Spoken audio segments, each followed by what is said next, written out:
Good morning. As it is October, it is that time to have our annual elections, which is why I'm opening the meeting today. So without further ado, if there's no objection, I would like a motion to begin the election process. So moved. By Dr. Taylor. Second. By Karen Yoho. All right. Is there anyone who would like to put forth a nomination for chair of the Professional Standards Board? Go ahead. Good morning, Dr. Jake Zebley. I would like to nominate Ms. Melita Kitchen. Dr. Zebley has nominated Ms. Melita Kitchen. Are there any other nominations? Okay, with that, we will close the nominations unless there is an objection. I second her motion. Yeah. You don't have to. You don't have to. Nomination. No. All right. You want to let her wiggle out. Okay, so without objection, let's go ahead and take an oral vote for the nomination of Melita Kitchen as the chair of the Professional Standards Board for the next year. If you are in agreement, say aye.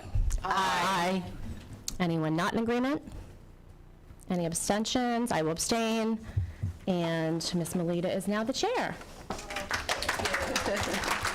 Can't believe you're trusting me again. No, I'm teasing. Thank you for the honor and the privilege to lead this committee. It's been a ride. I think I came on before I was a mom, so it's been quite a ride, and so very thankful to be here and to lead this committee for another 12 months. Thank you. All right. Congratulations. Let us now turn to the vice chair. Are there any nominations for the position of vice chair? Dr. Taylor nominates Darren, what's your last name? Hornbeck. I wondered if they were sending me a message because I couldn't find my name. It's a box somewhere. Here's another one here. Dr. Taylor has nominated Darren Hornbeck for the position of vice chair. Are there any other nominations? All right, then without objection, let's go ahead and vote. Those in favor of Mr. Hornbeck becoming the vice chair for the next year, say aye. Aye. Anyone not in agreement? Abstentions? I will abstain, and congratulations. Thank you. So with that, I will turn the meeting over to Ms. Kitchen. All right, let me just. Okay. So thank you again. We are still dealing with the bus delays in Howard. We've gotten much better, and so we are down to a little bit later. So I'm hoping in November the bus time should shift just a little bit more, and so I will be here by 9:30. So thank you for all of your patience. Again, thank you for entrusting me to lead this committee with all of your support. We have a packed house. This looks amazing. Like every seat is full. So it looks amazing, and let's go ahead and get started. Yes, so because we have some newer members here, and I think because of bus delays, I missed the introductions last month. I do want to go around and just give everyone an opportunity to introduce themselves, especially because we do have some new members to get everyone acclimated. So please state your name and what organization you are representing. And I'll start to my right and start with you. Hi, I'm Darren Hornbeck. I'm representing MSEA, and I'm a teacher at Linganore High School in Frederick County. Hi, I'm Amy Wilson. I am the Assistant Director for K-12 Initiatives at Johns Hopkins University now, and I am the State Senate President seat.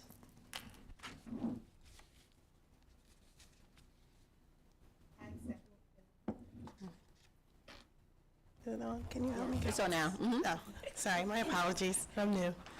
I'm Stephanie Farmer, principal for Baltimore City Public Schools at Vivian T. Thomas Medical Arts Academy, and I'm representing the Maryland Association of Secondary Principals, and I am past president as well.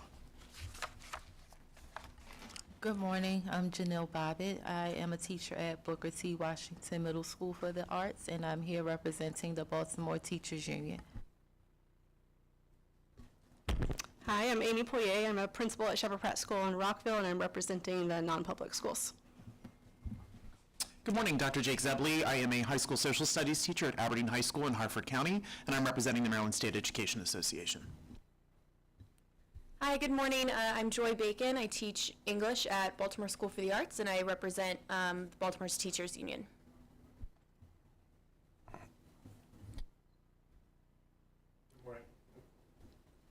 There we go. Good morning. I'm Sean Bolson, Superintendent of Harford County Public Schools, and I represent the Public School Superintendents Association of Maryland. I'm glad somebody else had problems with the mic. I always have problems with the mic. Joy Spain, I work at Pathway Schools, and I'm an academic coordinator, and I'm sitting in for Maryland State Board of Education, right? Is that what it is? Ames. And but I am also sitting here as a non-public. Oh, thank you, Kelly. Good morning. I'm Dion Kirby. I'm CIO and Interim Vice President, Information Technology at Coppin State University, and I represent MATE. Good morning, I'm Kelly Meadows, MSDE, and I am representing the state superintendent at the moment. Good morning, Debbie Gartland. I'm representing MACD Higher Education, and I am a special ed professor at Towson University. Winona Taylor, and I represent MATE. Past president. Melissa Carpenter, I'm a 5th grade teacher in Charles County, and I'm representing MSEA. Good morning, Karen Yoho. I'm on the board in Frederick County. I represent the Maryland Association of Boards of Education, MABE. Good morning. Nope. Yes. Good morning. I'm Ebony Terrell-Shockley. I'm the Associate Dean at the College of Education at the University of Maryland College Park, and I represent MACD, or Maryland Association of Colleges of Teacher Education. Thank you. Good morning. Is it working? Try it again. Good morning. Good. Let's do this. Yeah, give it a second. All right. Good morning. I'm Keisha McIntosh Allen. I am an assistant professor at University of Maryland College Park in the Teacher Education Professional Development concentration, and I am representing MACD. Ms. Meadows, do we have people virtual? I can't see them on that screen. Okay, so if you are joining us on location, please come off mute and introduce yourselves. Kelly, they're not on that screen, so I can't see them. Yeah. Good morning, everyone. Monica Roebuck. I'm a Title I resource teacher and coordinator. I am representing Prince George's County Educators Association. Excuse me for my voice. Cold. Dr. Gartman, I need you to be my eyes, so I can't, because I can't see. Oh, sorry, Monica. Hi, everyone. Chris McGee. I love that you're saying I'm on location. I want to say I'm on location of, like, the Stop Banning Books, since this is Ban Book Week. I'm a literacy professor at Frostburg State University, and I represent MATE. Good morning, everyone. Good morning. Okay. And good morning, everyone. I'm Sean Fitzgerald. I'm an Assistant Attorney General with the Maryland State Department of Education, and I serve as legal counsel for the board. Okay, thank you. And I am Melita Kitchen, your chair. I represent MSEA, but I'm also an educator in Howard County. So, there we go. There's all my friends at home, like Romper Room. Hello. All right, so for the new people who are joining us this month, this committee, I would not be honest and transparent with you if I said this committee wasn't a lot, that there isn't a learning curve, and so please feel free to ask questions. At this time, we are all very friendly. We don't bite. There's a lot of historical information that goes into the work that we do, so please feel free to ask. Any questions, anything's not clear, there will be an orientation after the November meeting, so be aware of that. But if you need a little bit of reference or why this was done this way or how did we get here, we can take you down memory lane really quickly to bring you up to speed. But again, please feel free to ask questions, ask clarifying questions, just whatever you need. We are here to support you, and let's get started, continue this work. Public comment. Do we have public comment today? I thought we did. Yes. Yep. Come on up, Ms. Eccles.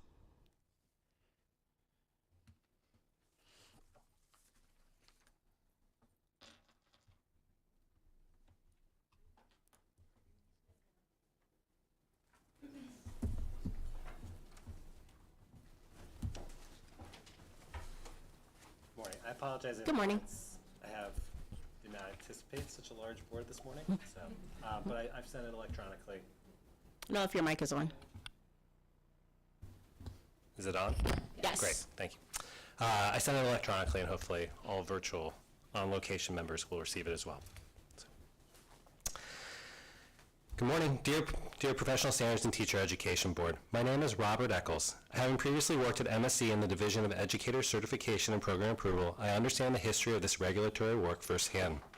This board has an important responsibility in discussing and examining the public comments in full. While the regulations may never get to that perfect state, they do need to be aligned to the blueprint and equitable.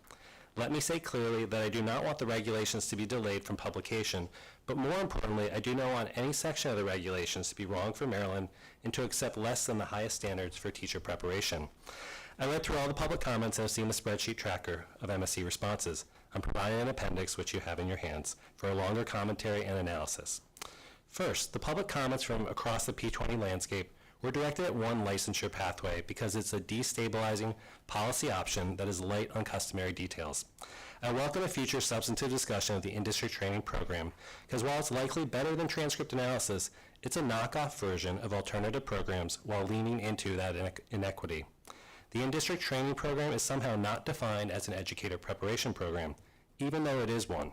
And it's exactly a program for professionally licensed personnel, but it does not make a single appearance in that chapter of 13A 0706. In fact, in-district training programs already exist. They're called approved alternative programs. Ask fellow educators in Prince George's, Montgomery, Anne Arundel, and Baltimore City schools who coordinate the coursework, mentoring, and supervision of their in-district teacher residency programs. MSC's standard response to public comment was, quote, in order to maintain a non-traditional route to licensure for career changers, MSC developed a more rigorous pathway that allows districts the flexibility to develop industry training that is aligned with the rigor of the blueprint for Maryland's future. This rather perfectly describes alternative programs. In-district training programs are an alternative to alternative programs with a fraction of the blueprint rigor. The decision not to define it as an educator preparation program has allowed it to skirt details on approval, monitoring, renewal, and reporting requirements. And although this board has worked tirelessly to strengthen the 4 sets of teaching competencies, those competencies will never appear in industry training programs. Ultimately, these teachers will be, on the whole, less prepared than their peers and will pass along that lack of readiness to their students. This proposed pathway needs to be removed from the regulations. Lastly, this board has made implementation a consistent point of emphasis. I support that. We all want the best outcomes here. Increasing communication and collaboration with stakeholder groups is paramount. Having stakeholder groups work with the board and MSC to develop state program approval, visit guidelines and processes, and revise outdated technical assistance documents and alternative preparations are examples of the work that can be done effectively together to bring the totality of this work into the blueprint era. Thank you for your time and your commitment to this work. Thank you.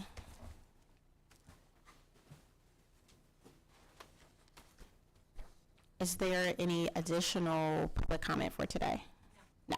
So for new board members, so with public comment, when we have members from the community or members from the different organizations come to public comment, we don't necessarily interact with the public comment, so there's not necessarily going to be an opportunity for us to ask questions or kind of look at it. So we'll kind of take it, look at it, and so we'll discuss it at a different time, but it's not necessarily a discussion where we would engage with Mr. Eccles, if that makes sense to everyone. Yes, Mr. Zebley, Dr. Zebley. Just a brief question. I checked my email and I didn't see a digital version of the comments. Okay. Thank you very much. Where is my agenda? There we go.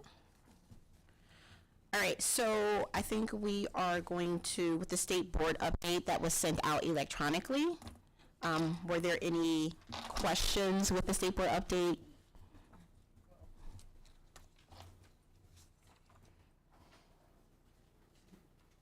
Okay, too many questions? Oh.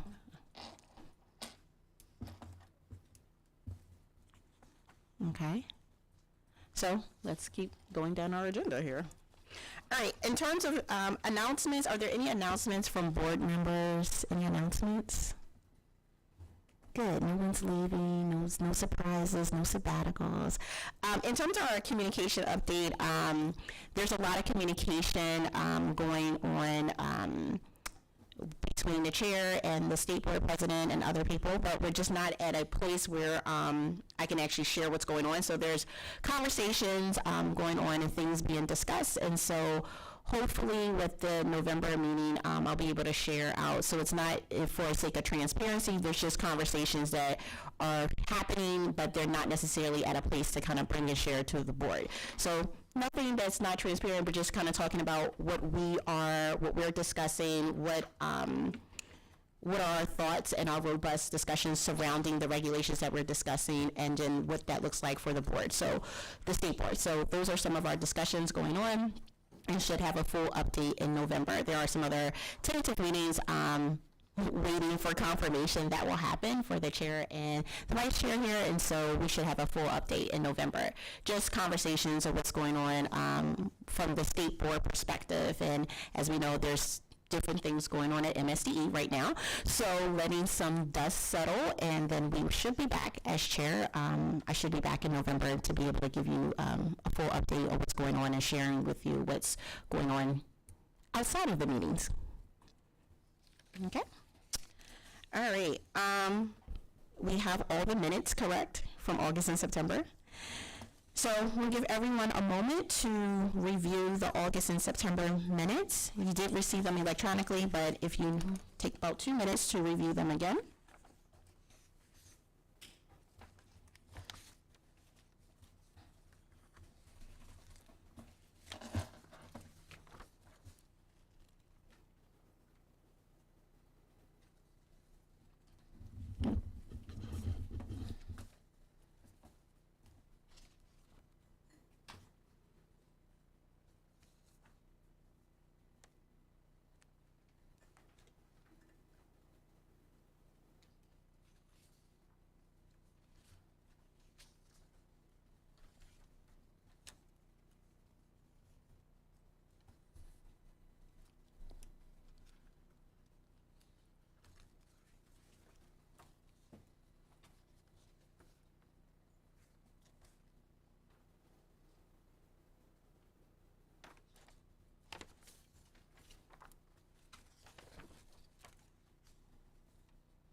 Are there any revisions or corrections, and I'm going to separate them out for the August meeting? Any revisions or corrections to the August 2023 meeting minutes?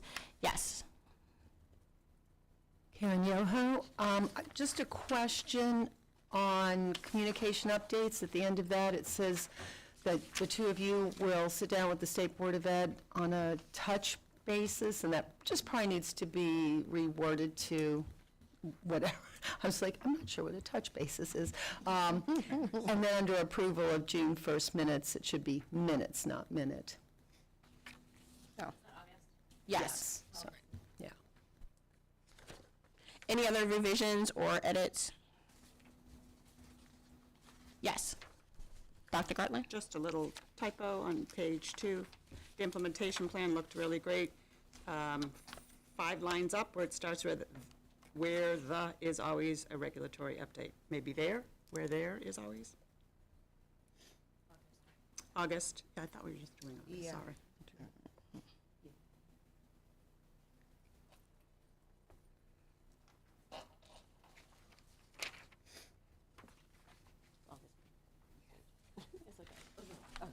You good? Okay. Good. Yep.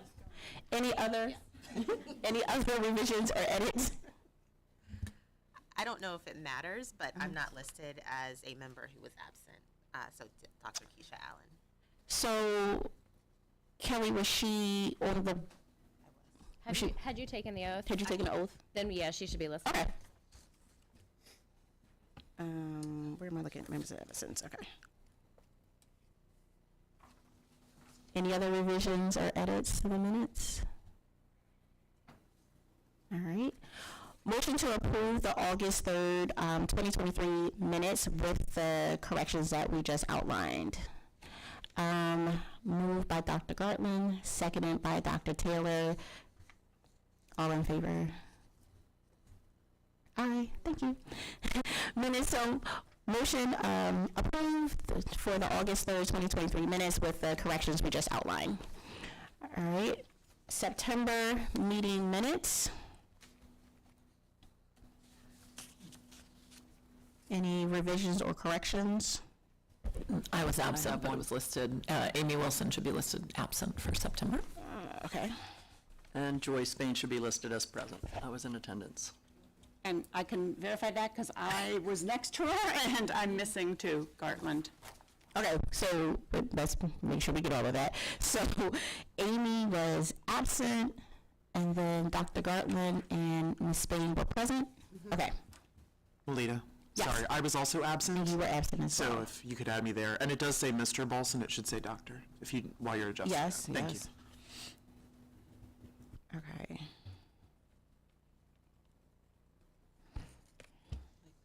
It's just a couple of typos. Absolutely. Very minor. September 23rd, 2023, there's the double 2023. Towards the bottom of the page, the third line up, the quotation mark is going the wrong way. It should be going towards "an alert does not affect the whatever." That's on page 1. Page 2, under communication updates, I would recommend the State Board of Education president, just for clarity, because there are other state board presidents. And there was, and just a minor, that in summary, comma, the comma is just missing after that, so minor, more grammatical.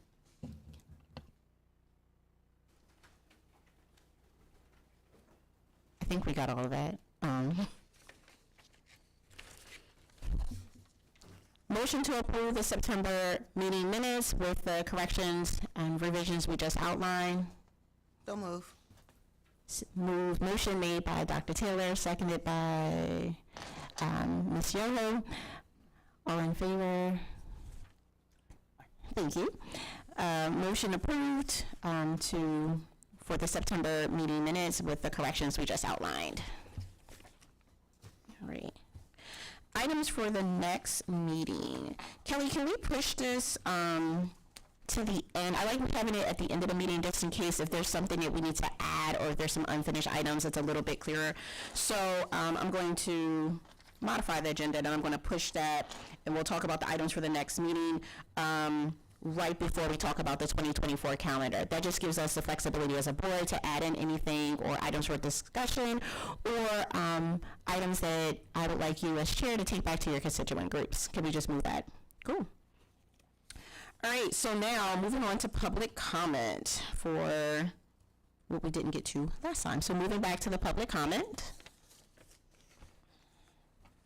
So Kelly, I think we need the larger packet, correct? Yeah, you're gonna be looking at this large spreadsheet as well as the packet, the bigger packet. And I'm actually gonna go up there because I do believe Dr. Lawson is planning on taking over in this seat at some point. Okay.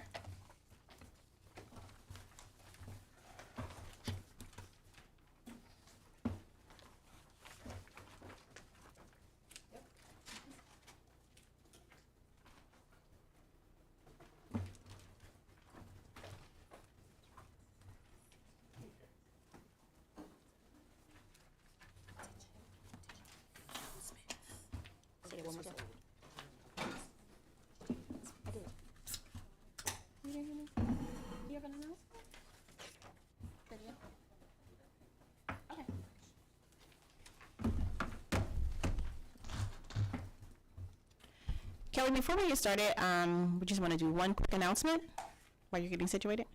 Go ahead.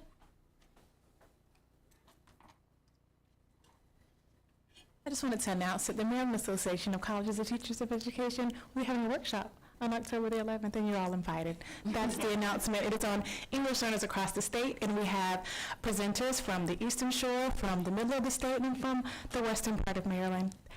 Bring your friends. It's from 4 to 5 p.m., and yes, I will send an email to you with your permission, and I hope you join us. Thank you. Thank you. Can you send the email to, me send it to you? Or sure. Okay, can you send it to Kelly, and then she can disseminate it to the board members? Thank you.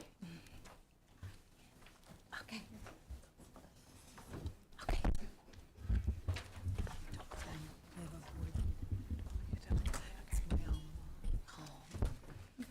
I think we are ready. Let me check on the folks on location. Can you give me a thumbs up? You're ready? Thank you. All right, so I think we are ready. Again, for new members here, please feel free to stop us. I think I remember the regs always being overwhelming initially becoming a member of this board, so please feel free to stop us. Sometimes we are, I'm not going to say on autopilot, but for those who are veteran members, we kind of go through this process a little bit faster, so please feel free to stop us. PSTEB is known to have robust discussions, and so nothing is going to change with the new members here. And Ms. Kelly, I think we are ready. Okay. I'm just going to pull up a copy of the regs in case we need them.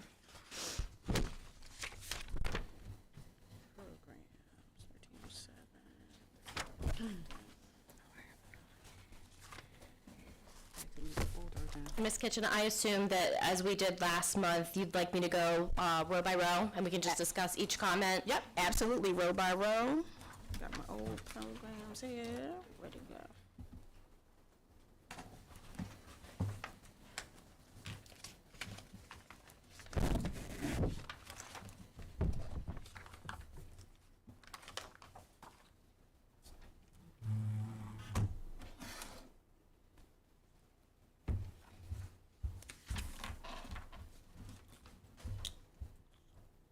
All right. Okay. Let's go ahead and start on row 1. And if you, so the way that this is set up is each of these comments in the spreadsheet has a corresponding full comment. All the comments we received were either received via letter or email, so the numbers on the rows of the spreadsheet should be aligned with this packet.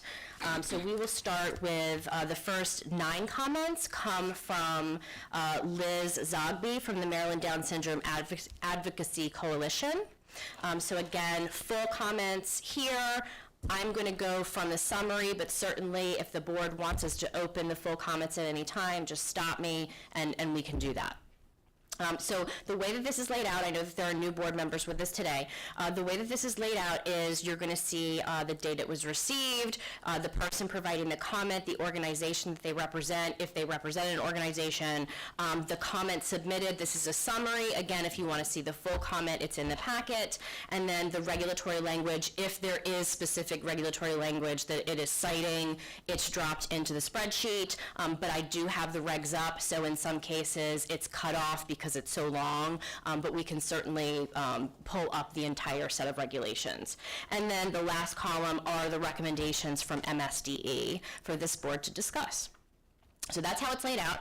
So looking at the first row, the first comment submitted by the coalition is it would be useful for Maryland to seek technical assistance from CEDAR and or look to the states identified by CEDAR as having the most detailed standards for the knowledge and skills needed by general educators to educate students with disabilities, including California and Indiana.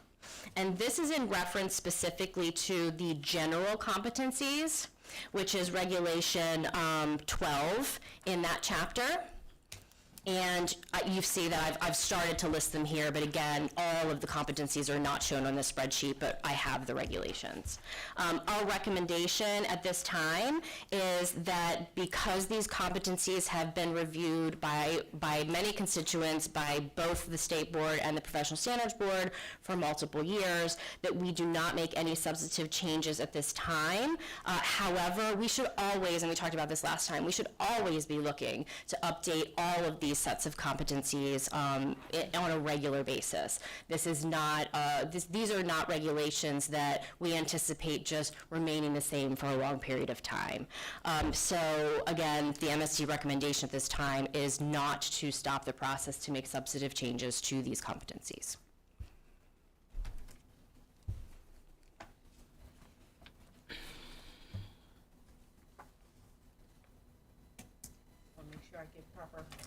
Make sure I'm giving wait time. We ready to move on?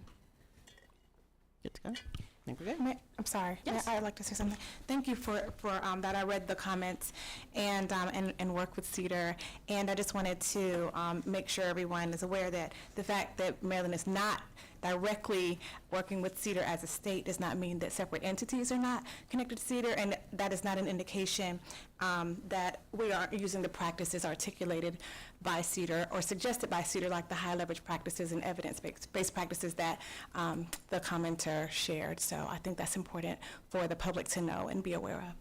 Thank you. Yes. Thank you so much. And is it Dr. Terrell Shockley or Dr. Shockley? Which do you prefer? Dr. Terrell Shockley, but Ebony is really okay. Ebony, and you can call me Jake.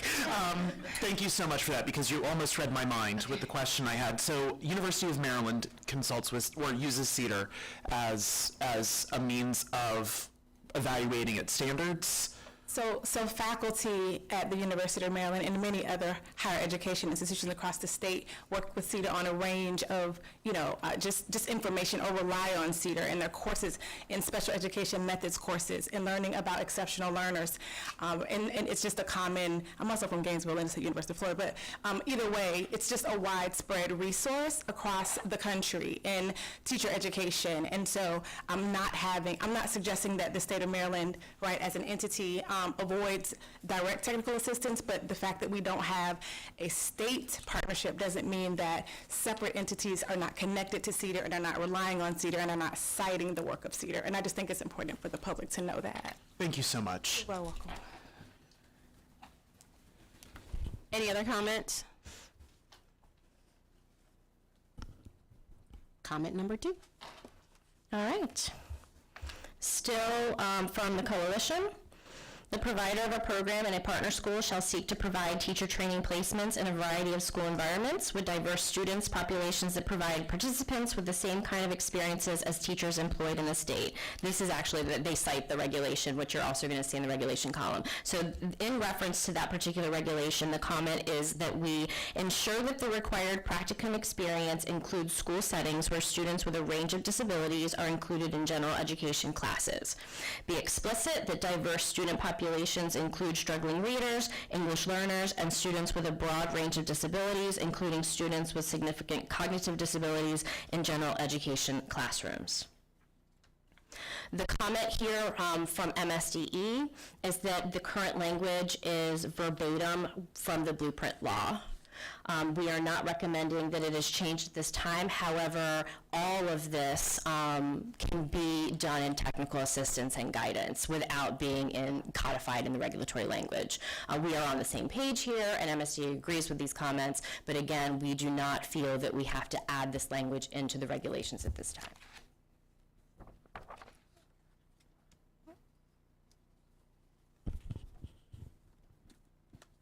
Next. All right. Oh, did I miss a hand? Oh, go ahead, Dr. Zebley. Good morning, sorry. I'm looking at the latest version of the regs that I have, Kelly, and I don't see the term diverse student populations defined in the beginning.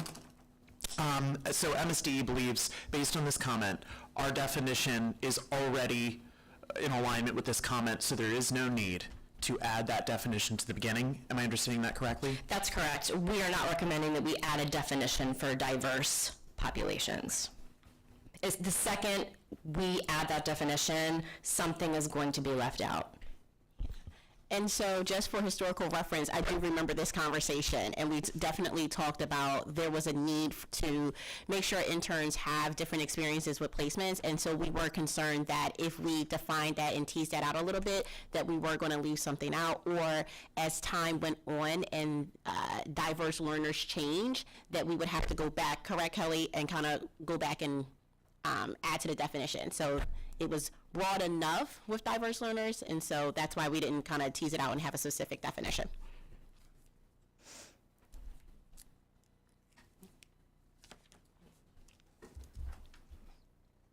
All right. 3. This comment is in reference to the partner school requirements in the regulation, which you can see the entire regulatory language in the regulation language column. The comment: the requirements for partner schools should be more specific and robust. Partner schools should have a percentage of students with disabilities that reflects the overall populations of students with disabilities in the district, and specifically students with disabilities who are included in general education classrooms. Additionally, teacher candidates should have the benefit of seeing in action frameworks like MTSS, RTI, and UDL being implemented with fidelity.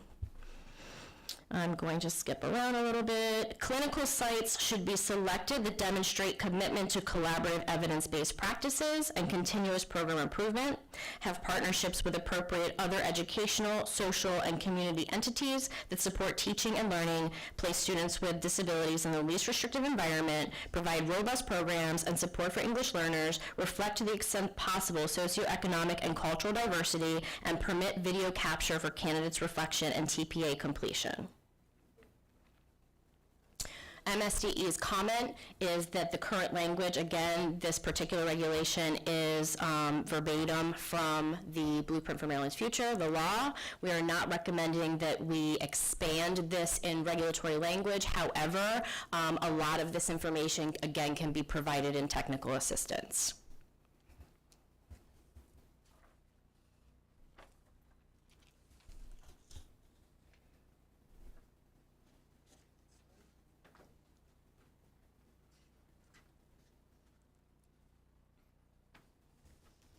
I think we are good. If you are joining us virtually, please just come off of mute because we probably won't see in the chat. So if you have a comment or a question, just come off of mute and just ask it. Thank you. Go on. Yep. Okay. Row 4. Still same organization giving this comment. And the regulations that are being cited for this particular comment are found in multiple places in the regulations, but there are some examples here. The comment: replace all of the euphemisms with students with disabilities. Students with disabilities are, and by euphemisms, students with special needs, that's a particular euphemism that you're going to find in these regulations. Students with disabilities are a legally protected class, and when the regulations are referring to students who have been identified as students with disabilities through either the IEP or 504 process, that should be stated explicitly. In addition, to dismantle the ableism that contributes to low expectations and bias, our teachers and education systems must learn to recognize disability as a source of identity.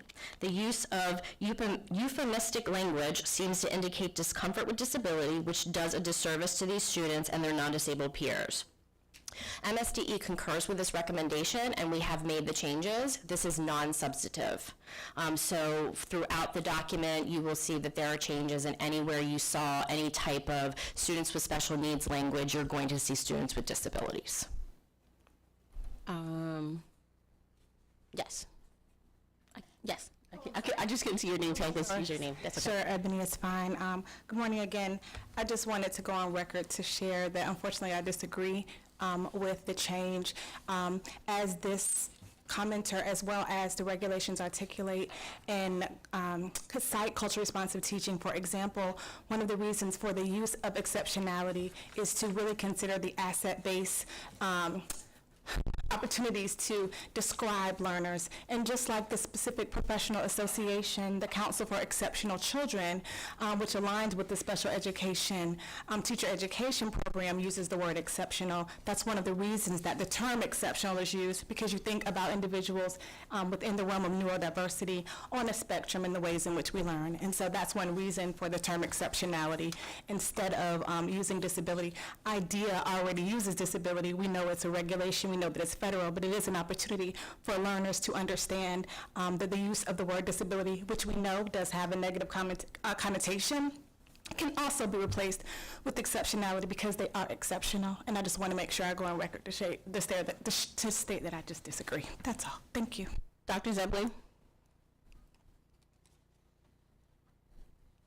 My question was, since the change has already been made, is there and it's non-substantive, there is not a motion that is needed to make No, that it is up to change? this board. So we have a version of the regulations that have all the non-substantive changes, but it's up to this board. You can tell me right now that you are not in agreement with that. Right.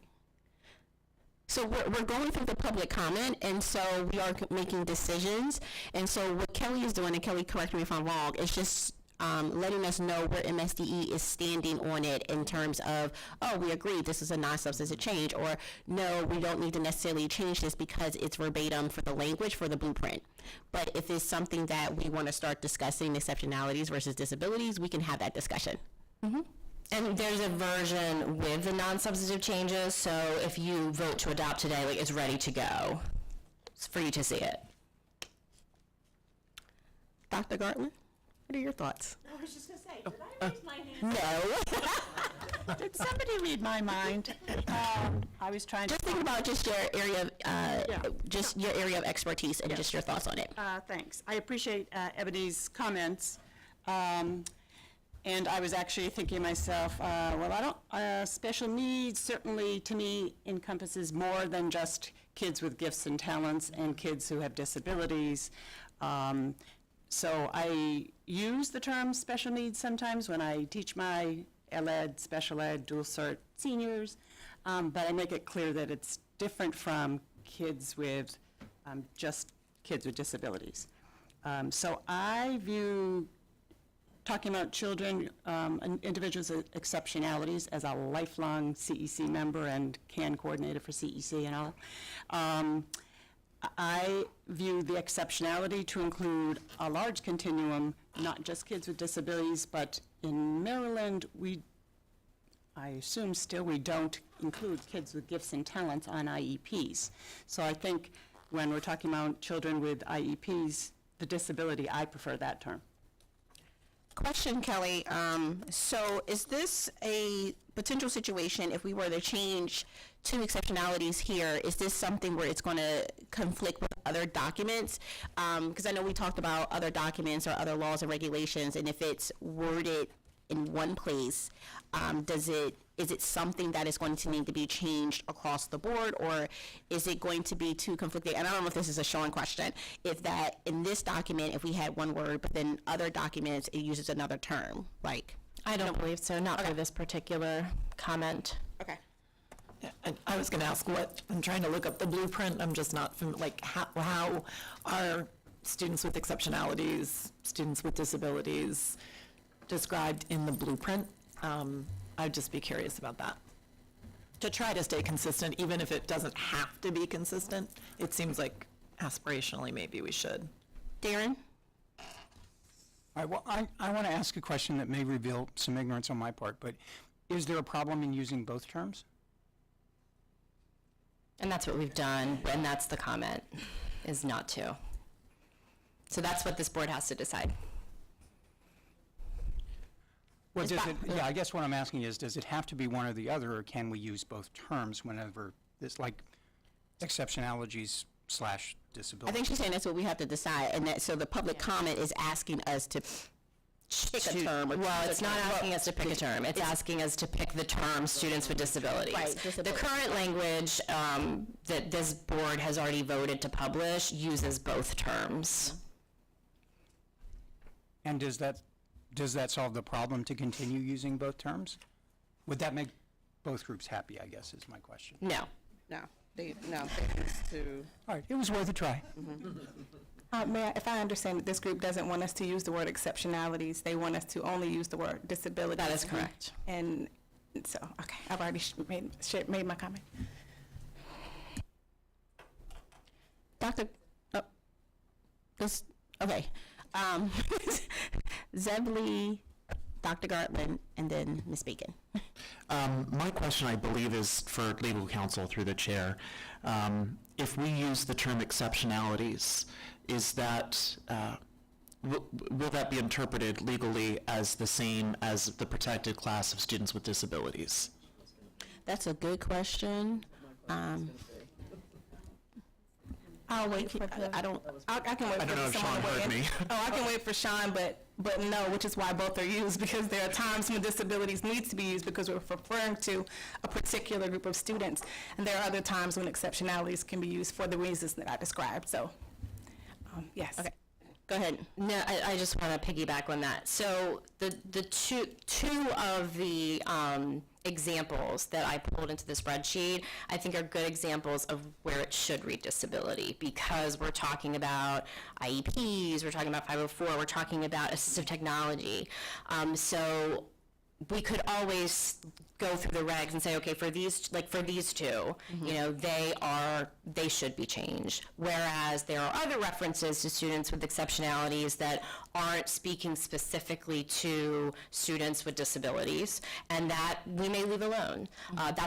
This board can do that as well. Because it's a non-substantive change, we can just change some of it, or we can change all of it, or none of it. Okay. Dr. Gartland, I'm just going to make sure everyone gets the opportunity. Yeah, thank you. And when we get to it, I'm saying this out loud so that I don't forget, because it's non-substantive as well.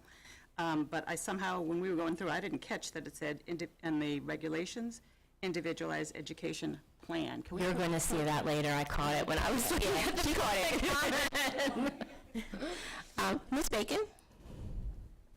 Ms. Meadows answered my question about the examples that are listed in the comments, where some in the regs are already highlighted as a change to disability, so it's a moot point. Okay, so to discuss what we have here, we don't have a formal motion, but it just seems like the discussion is this do we want to leave it like it is? And so when there are times where it's more appropriate, given the context, to keep it as disabilities, but also have exceptionalities in there. So are there any more discussion? Sean, do we need a formal motion? Like, are we debating at this point, or are we okay? I think you're okay. If you want, if there is if there is a formal decision to make a change, again, I don't think you necessarily need to have a vote at this point on whether to make a formal change or not. I think you can discuss the board, decide what generally the board's consensus of the language should be, and then once you have that in there, you can take a formal vote on final adoption. But I don't think you need to take a formal vote on specific language. That's done at the pleasure of the board, unless and until the only thing that you need a formal vote for is the motion for final adoption. Okay. Ebony, did you have something else that you wanted to add before I move on? Because I have some thoughts. I do agree with the last suggestion, that it does make sense when we are referring to IEPs and 504 plans to use the word disabilities. That is not contrast with what I mentioned previously. But there are opportunities where we could use the word exceptionalities, and I think that you can still be clear. You don't have to use the same term, though, to be clear. So while we don't need a formal vote, I sometimes like to have a formal vote for the minutes so that it's reflected on our decision, so that others, if you don't have the opportunity to view our meeting, even though it's streamed and it's not necessarily going to be recorded in the minutes, I do feel like we should have a formal vote on this in terms of this particular public comment to kind of memorialize our decision and our discussion, so that we can have that in the minutes, if that makes sense. So the chair would entertain a motion, in particular of, we want to keep the language the way that it is current. Kelly, the language currently has both, correct? I want to make sure I'm saying that correctly. Throughout the regulations, yes. Yes, currently, yes. So even though it's there, I guess the motion would be, Darren, to keep the language, to keep the current language. Yeah, I would assume that would suggest, Kelly, like you suggested, that you could go back through and do a double check to make sure that the terms are used correctly based on what the reg is saying. But that's not the motion that I'm hearing. No, we don't actually have a motion. So, so let me clarify what we want to do here. So based off of our discussion that we're having right now, it seems as though the board itself is leaning towards keeping the language as it's currently written, and that when there are areas where we need to use the word disabilities, we are using disabilities, but there may be other areas in the reg where we want to use exceptionalities. Did I capture that correctly or no? Yes. I think I'm a little uncomfortable saying keeping it as it is. Okay, That so- first part is, because the second part, yeah. Let me ask. Okay, so, go ahead. Can I make her? Go. So, my question was similar to Amy's, because in the regs copies, at least that I have from the last meeting, 12, I don't know the exact way to say this, but 12, B, 9, and 11 already have exceptionalities stricken out to replace with disabilities. So is that what we mean by keeping the current language as opposed to making additional changes, or are we making a motion to make that change in addition to keeping other language as is? And this is why a motion may be confusing. Right. It's like, as we have this discussion today, if there are certain things that you want us to capture in the notes, I would recommend highlighting it. Okay. Because Nicole's going to go through this recording, and she can make sure that we have those in the minutes. I think it's going to get really confusing if you start talking about motions. Okay. The regulations that Joy is looking at are the regulations that we prepped with non-substantive changes based on the recommendations. I actually just sent everyone on the board an email with both sets of regulations, the ones that were published for public comment, which is where that's what we need to change. And then the prepped regs, should you agree with any of the non-substantive changes. Right. So in the end of today, hopefully we'll know exactly, like, either it's one or the other, or it's a combination. So for instance, this would be a combination. We would remove the changes that I've prepped for exceptionalities anywhere except for these two instances in the regulations where it's specific to a student with a disability and should read disability, not exceptionality. So what I would suggest is that this board, just listening, is that it sounds like for these two sentences in the regulation, we should keep the change to disability, but any other change that was made to strike out exceptionality and add disability, we would just keep what went to public comment. Is that accurate? I think that's accurate. I'm going to try my best to repeat that. So we want the minutes to reflect in this instance here related to public comment number, is that 5? No, 4?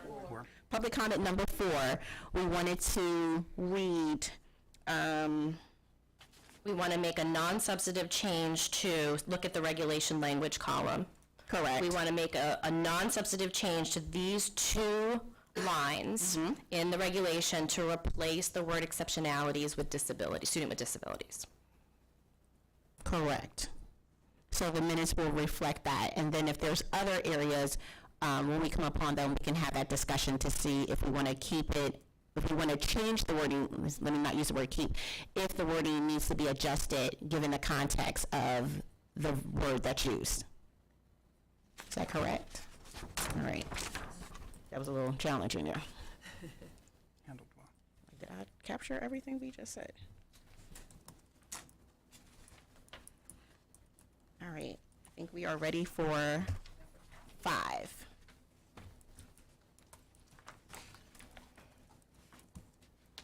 Okay. Students who have a 504 plan or an IEP are students with disabilities. Further, the regulation should clearly acknowledge the distinctions between IEPs and 504s. Many students with disabilities do not have developmental disabilities, and that's in quotation. References to developmental appropriate access and age-level instruction are confusing and nonspecific. And then I'm not going to read the rest. The regulatory language that this is citing is this isn't a competency, apply instructional supports including a 504 plan and an individualized education plan, that should be program, to support a student with exceptionalities. This is another area that you're probably going to want to change, by providing developmentally appropriate access to age level or grade level instruction individually and in collaboration with colleagues. So that's the language that went out for public comment. We concur with the replacement of the word exceptionalities with disabilities for this particular regulation. That's our first comment. And as I just stated, individualized education plan is incorrect. The term should be individualized education program. It's a typo. It's another non-substantive change. Should we make it? And then the final comment is the language cited does not state that candidates will provide instructional supports to students with developmental disabilities. That was not the intent. It requires candidates to provide age or grade level instruction that is developmentally appropriate to students with disabilities, including supports documented in a 504 plan or an IEP. If clarification is required, it may be done via technical assistance. No modifications to this language are recommended at this time. If we made modifications to this particular line further than changing exceptionalities to disability, it would be a substantive change. We are not recommending that we are making that substantive change now. We can certainly clarify if there is any clarification required in technical assistance. Give a little bit of wait time here. Yes.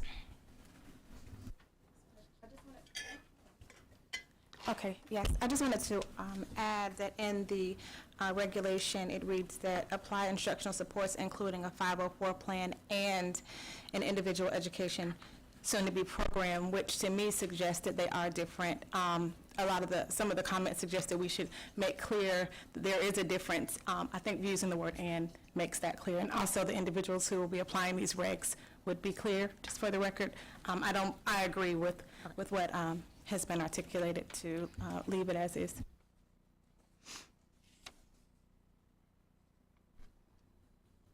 Okay. Moving on, number 6.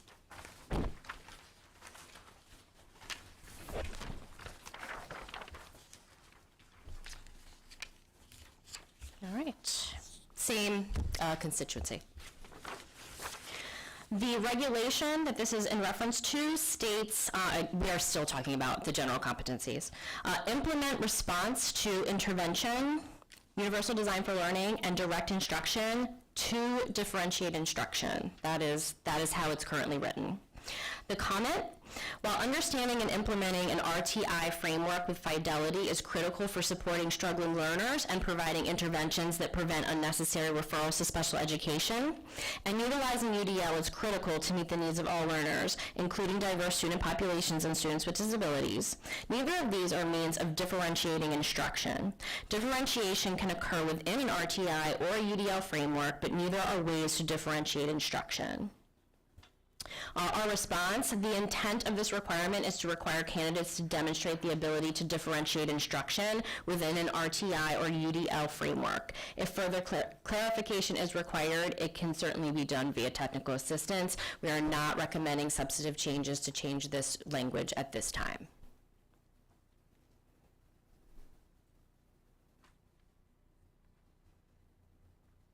Ready to move on? Okay. 7. Okay.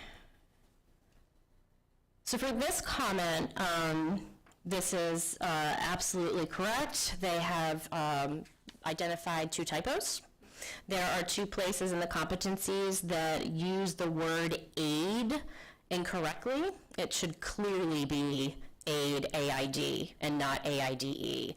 It is a non-substantive correction, and we are recommending that it is corrected.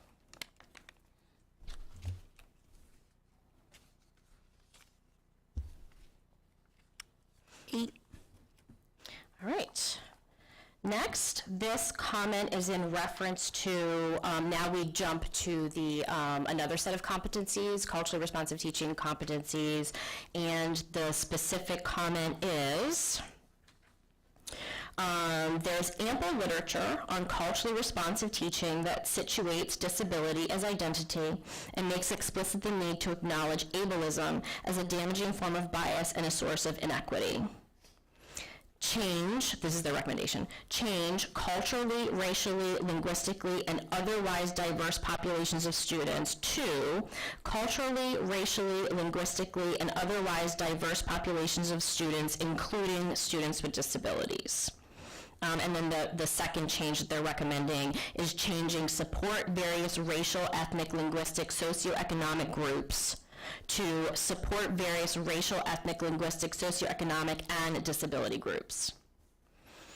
Our response is that the intent of this regulation, this drafted language, is that all students, regardless of disability status, are supported. And again, clarification, if required, can always be delivered via technical assistance. If this board, and this is true for any of this, and we've talked about this at length during the last meeting, if we find later that, clarification is absolutely needed in regulatory language, we can always change this in phase 2 of promulgation. So just wanting to let the board, remind the board that is always an option. We've always been planning to immediately have a second phase of promulgation for the licensure regulations. We can certainly do so again with these regulations. So in general, know that. And you're going to see that a couple times throughout this document, but at this time, specific to this recommendation, we are not recommending pausing to make a substantive change.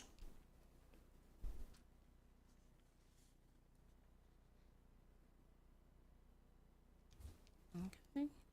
9. All right, and this is the last comment from this particular coalition. So they would like us to add ableism to the list that is currently found in, again, it's part of those competencies. And right now, the regulation reads, identify and assess how issues such as racism, sexism, socioeconomic status, immigration, and gender impact marginalized students, families, and educators on multiple levels by A, acknowledging their own biases and inequitable actions, and B, assessing how their own assumptions, values, and biases may impact their responses to students and families and result in inequitable actions and practices, and identify equitable actions and practices. So what they are recommending is that we call out ableism and add that to the list in the beginning of the regulation. I do want to point out, and this is our response, that the drafted language includes the term such as, and therefore it does not limit those issues to what you see here, and we certainly can, again, in technical assistance, ensure that ableism is another identity or another issue that they should be considering. So I'm not recommending any substantive changes at this time. Karen? Thank you. I'm not one to usually nitpick over wording. I think it's because I was just at the state school board conference, and the speaker yesterday was a father and his son with Down syndrome. And through 18 years of school, the father listened to the schools who never truly educated the son. This son, now in his early 20s, is the only person with Down syndrome to have completed an Ironman competition, which is very difficult and took years of training. That's the whole philosophy of what they did. But it kind of comes down to biases and things like that. And I'm looking at the group. I understand we could go on forever naming every group, but it's sort of, the other listed categories are totally different from ableism. So I just, I don't have strong feelings, but I could see where the point could be that, because I looked, it's like, yeah, that doesn't really touch on this other category. So I just leave it at that. Thank you. Can I clarify, if we add ableism, that is a substantive change? I just wanted to clarify. But we could certainly add it during the second phase. Dr. McGee? Yes, I'm kind of in that gray area as well. I guess I'm thinking about, working with pre-service teachers, and I know we have the opportunity to change it in phase 2. If we're already thinking we're going to have to possibly change it or do it in those small group technical assistance pieces, how many people are going to be missed? Is this an opportunity for us to start out doing this in the most clearest way possible, instead of having to backtrack? If we're already thinking we're going to have to backtrack, or we're going to have to do clarification in the technical assistance, it's just kind of saying to me, why wouldn't we take this opportunity to do these pieces now, the way that they're suggesting, and I know it's a big change. I'm just wondering if it's not a missed opportunity on our part. So I'm playing devil's advocate only because I work with pre-service teachers, and I know that once you tell them one way, they just are hanging on to things so tightly that they're like, but this is what I was told. And so I feel like when we're making these are major shifts for a lot of us as educators, both veterans and incoming new. I'm just wondering if this isn't a missed opportunity, and I know it provides extra work. But again, when we're thinking about with our students, who do we consider? We consider the audience first, not us as the people who are going to have to do the work to make the things the clearest way possible. So sorry to be devil's advocate. Sorry, I'm struggling with this one just based off of all the conversations that have been had today, and just thinking about what opportunity we have in front of us right now. Thank you. Ebony? Yes, thank you. So I just wanted to add that this is under the cultural responsiveness regulation component, and I have not experienced an instructor using the regulations in class, but I do know instructors rely on them, so I do understand the importance of having ableism listed. At the same time, if you are doing culturally responsive teaching, modeling culturally responsive teaching, and preparing teachers to be culturally responsive, ableism is at the core and at the crux of the literature on culturally responsive teaching. I'm at the middle. I'm Switzerland on this, but I just wanted to share that if we don't, that it doesn't mean that we aren't covering ableism. And we could have named, I didn't write this, I don't think, but we could have named a lot of isms here, and that is why the term such as was used, just to give some examples. And as stated in the previous comment that we just discussed, where we decided, okay, we're not going to give the whole list of diverse learners, I think that also applies here. So it's just something to think about. Darren? All right, so part of the choice here is whether we add this, which is a substantive change, or wait until phase 2. Kelly, could you walk us through what phase 2 would be? Especially for new people on the board, and a refresher for those of us that have spent so much time on this that we haven't really focused on phase 2. What do you mean by that, and how would it work? Absolutely. So, and I know I talked about this last month, but it bears repeating for the new board members. The fact that we are attempting to repeal and replace so many chapters of regulation at once is not done often. We had to do it this way at this time because we were charged with a complete overhaul. And I know we're talking about the program approval regulations, but as far as the licensure regulations are concerned, we decided years ago up front, we will tackle teachers and renewal requirements and anything that is misaligned to the blueprint in phase 1 of promulgation, and then we will tackle specialists, administrators, supervisors, other things in phase 2. Like, we decided that in the beginning. So when we do go into phase 2, it will not be the entire chapters. It's just not recommended. So what will happen is, let's say you adopt these regulations as is, we would bring back individual regulations with minor modifications, which should theoretically be a much faster process. So instead of, handing you a whole packet of regulations, it may be a paragraph at a time, a line at a time. The licensure regs, it will probably be a specialist or an administrator at a time. That will look a little bit different. But for these regulations, it would be very small changes. And as soon as they're adopted, there's nothing stopping us from immediately coming back and making those changes. So it can be as quick as you want it to be. And just to know, we started this set of regs in, was it 2018? 2017. 2017. So it was a couple of years. So it's not a quick process. Because it's so mammoth.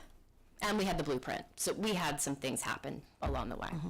Also, really quick, Kelly, I know today we've mentioned so far a lot about technical assistance and how things can be addressed in technical assistance. Can you briefly just talk about what that is so that no one is feeling like, oh, it's just being pushed off to the side? What does technical assistance mean in this case, and what would that maybe look like? Sure.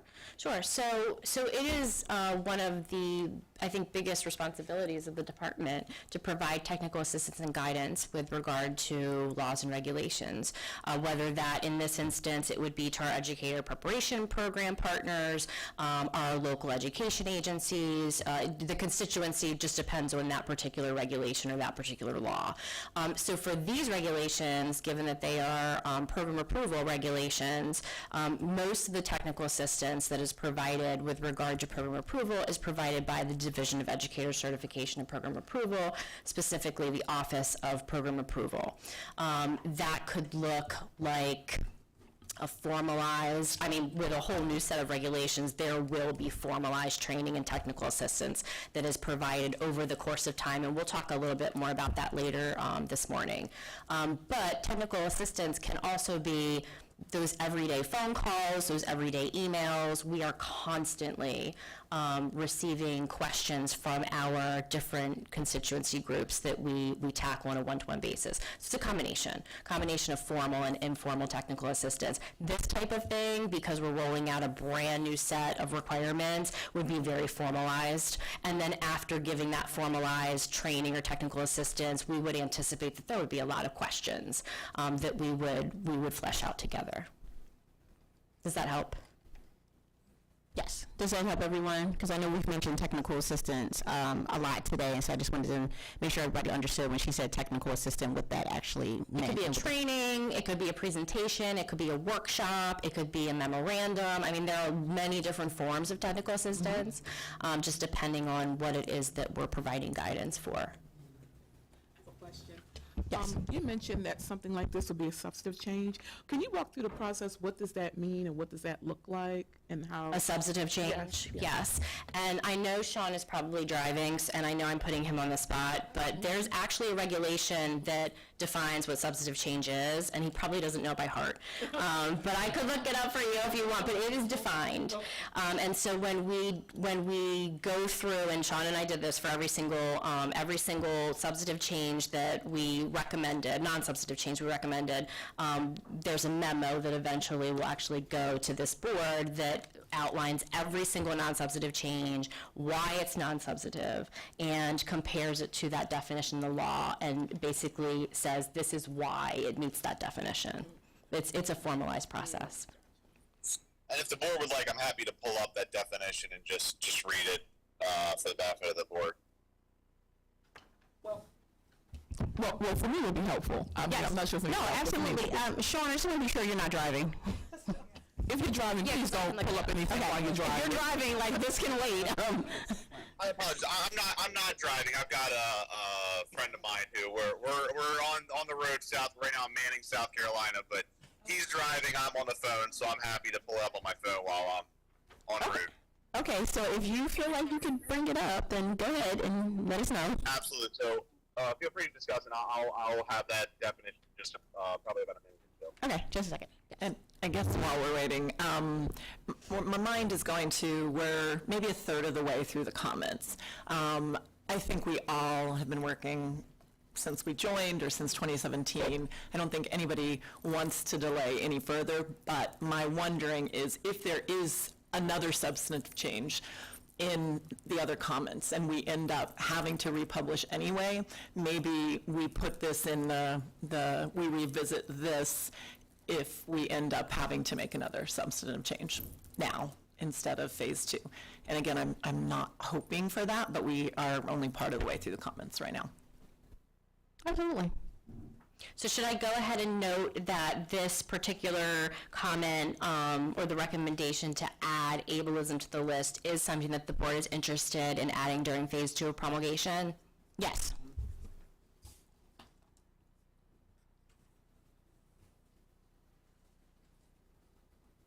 So Sean, we're going to go on to 10, and then when you find it, just let us know. Yep. Go ahead. And just one other question, Kelly.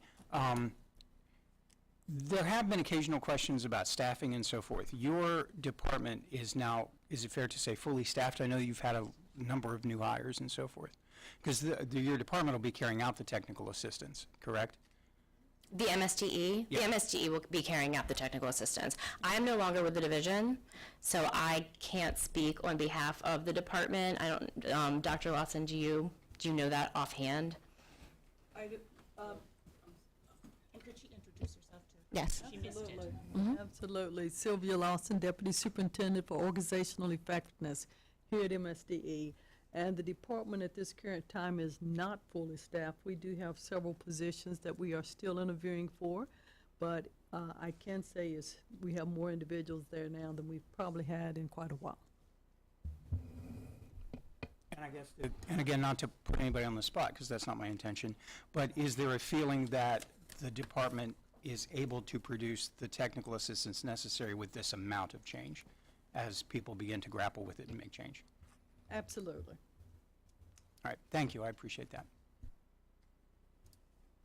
And I am ready to give the definition for a substantive change. So the definition, just if anyone's interested in looking up the law, it is 10-101 I1, excuse me, of the state government article.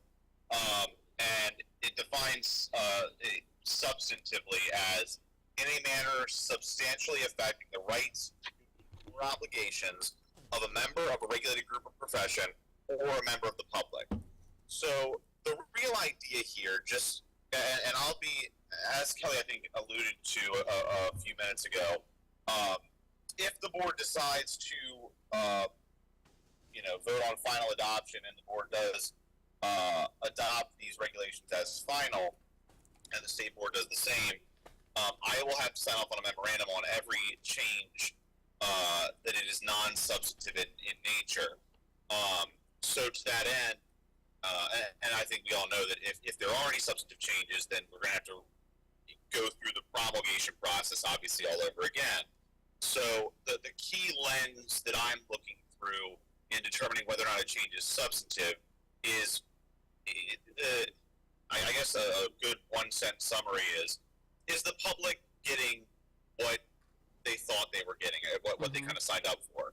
I'm looking at whether or not any changes could have reasonably been anticipated by participants in this rulemaking, whether or not it decreases the benefits that would have been achieved by the regulation proposed in any significant way, and whether or not it increases in any significant way the burdens that would be imposed by the regulation. So I think that's kind of a good summary of what I'm looking for as far as whether a change is substantive or not.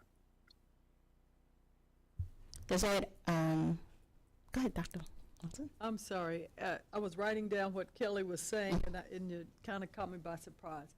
I do want to say that several positions have been added to that division, so when I say not fully staffed, that may include those positions as well. I just want to make that point. Thank you, I really do appreciate that. Yes, sir. Dr. Gartland? Thank you. Thank you, Sean, too, from the road. We did talk about it last month, but it didn't make it into the notes. So could we respectfully ask Ms. Crowder to listen to the tape carefully and get the citation and the language, just so that we can have it for our record, because this is something we've talked about for a year or so, and it'd be just great for me, anyways, to get clarity on what Substantive is change. substantive versus not. Yeah. Thank you. So I guess this is a minute in the taping, let the minutes reflect, that we do want the minutes to reflect loosely we don't need the exact wording of substantive change, but we do want the reference, or do you want the exact wording? I would recommend the exact. I do too. Okay. So just want to make sure. And the title, where we could. So we do want it reflected in the minutes for October, substantive change, where it is in the law, and the exact wording included in the minutes. And then can I specifically ask about, because of the words such as that you pulled out here, I'm wondering why adding ableism is a substantive change if it's just such as, it's not a burden, we're not, so I'm curious about that from Sean's perspective. Yeah. It is, and Sean and I have discussed this specifically.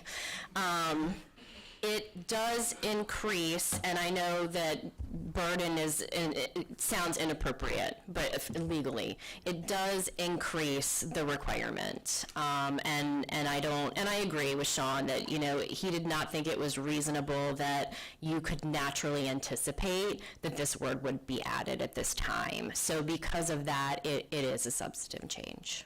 But I went down that road with the such as, and I was told, and I believe Sean, that's not legally defensible. Okay. Yes. Just real quickly before we either put a bow on this or go to the next organization, is it possible to know what's in the chat for our virtual, like we might be missing something that we aren't thinking about? So we've had conversations about the chat, and so because okay, or maybe not. No, you're fine. So the thing with the chat is that I think at one time when we were all virtual, that there's not. Right, so I think at one time when we were all virtual during the pandemic, and that with the chat and the open meetings, that there's really nothing in the chat because there wasn't a way to capture that for people who are viewing the meeting with the streaming. So if there's something in the chat, it is very minute, like, yes, I'm here, I'm back, or somebody might have typed in, I have a question. That's why in the beginning I said, if you have a question, just come off of mute. Okay. Thank you. I heard that, but I saw number 7. I have really good vision. I saw number 7 and, didn't want to miss anything. Thank you. Melita, I can confirm that for you. The only thing that's literally in the chat was just Monica and I saying hi to each other and saying we couldn't hear you at the beginning. And when she did her first vote, she just voted, in agreement. So there's nothing else in there. Thank you. Yes. But like I said, there's no, just ask away, ask questions, ask things for clarity, and we will clarify for you. We are, so, what number was it, 10? Okay, so what I would like to do is finish this page if we could. So can we finish 11 and then take a short break? Okay. Sure. All right, so 11. We're actually on 10. Oh, 10.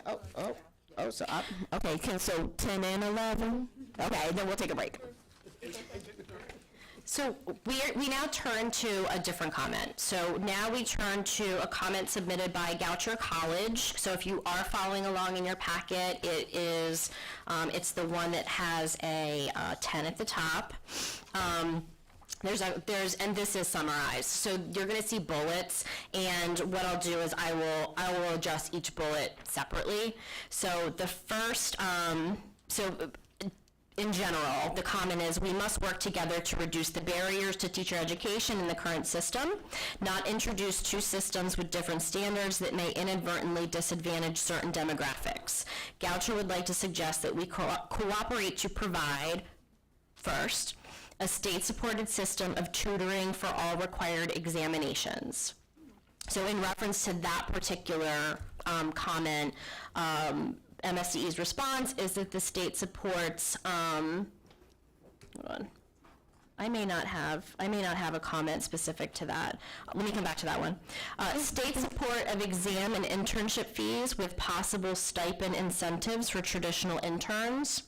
The response to that is that state support of exam and internship fees with possible stipend incentives for traditional interns. These regulations are not the appropriate mechanism to provide stipends, but we did want to note that House Bill 1219, which was in the 2023 legislative session, does establish a stipend program for interns in Maryland educator preparation programs that is managed by the Maryland Higher Education Committee. So then that's great news. Next comment, state support for community college, four-year college collaboratives in providing high-quality programs. And the response to that, quite honestly, the comment was unclear to me. And maybe there's someone here that can kind of expand on this comment, but it was unclear whether this was a reference to fiscal support. If it was, again, these regulations are not the right mechanism for that. MSD, and then there is the reference to providing state support. So we did want to note that MSDE does provide regular technical assistance and consistent support to our educator preparation programs and our AAT programs.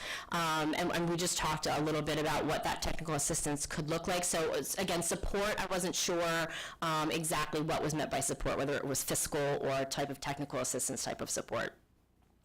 Next, we have a reduction of MSDE approval times for proposed programmatic changes, and in parentheses, 6 months to 1 month.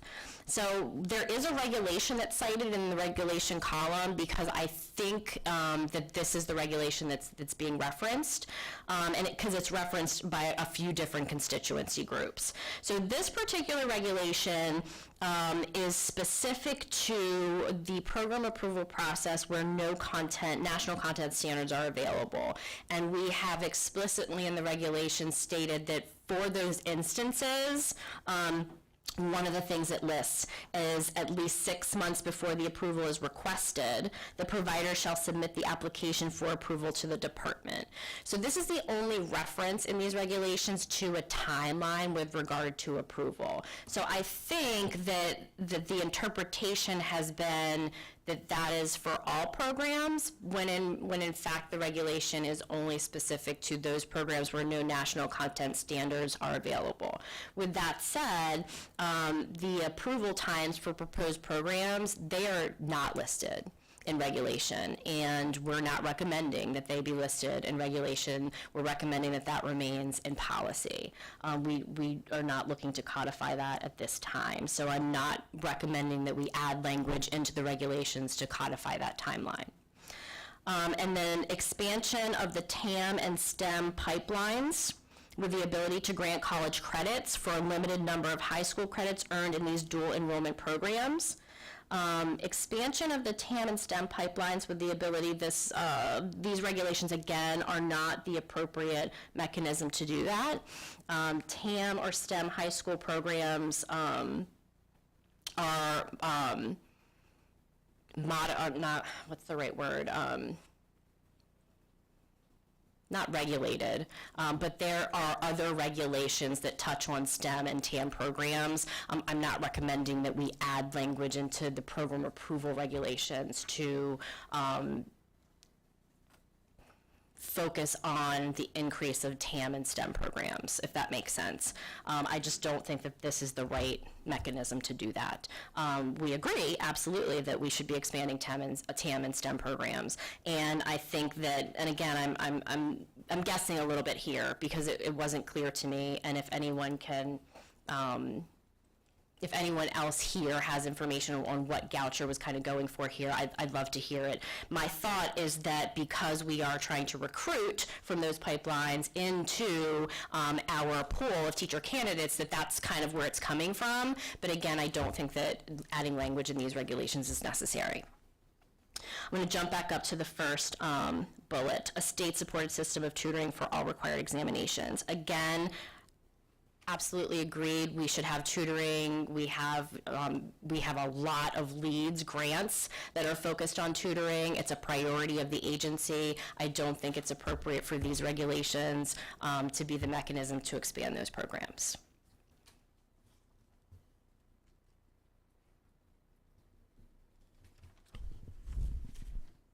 Yes. Yes, I just wanted to share my read of the state support for community college, four-year college collaboratives and providing high-quality programs. Suggested maybe some stronger support around maybe the work like that the AAT Council does, and the AAT Council is the Associate of Arts and Teaching Oversight Council. It's an opportunity to collaborate. The community colleges and the four-year institutions are able to collaborate and think about things like a pipeline between the AAT degree and then going to a four-year institution, and that is just my read. That does not mean that that's what Goucher meant, but I just wanted us to maybe think about some other ways that they may have suggested support, and hopefully they'll have the opportunity to clarify going forward. Dr. Zebley? Thank you. Just, it sounds like this individual had some really great suggestions that we just don't have purview over. Is it possible to reach out to that person and say these are the appropriate groups for you to reach out to with those suggestions? Absolutely. Thank you. Sure.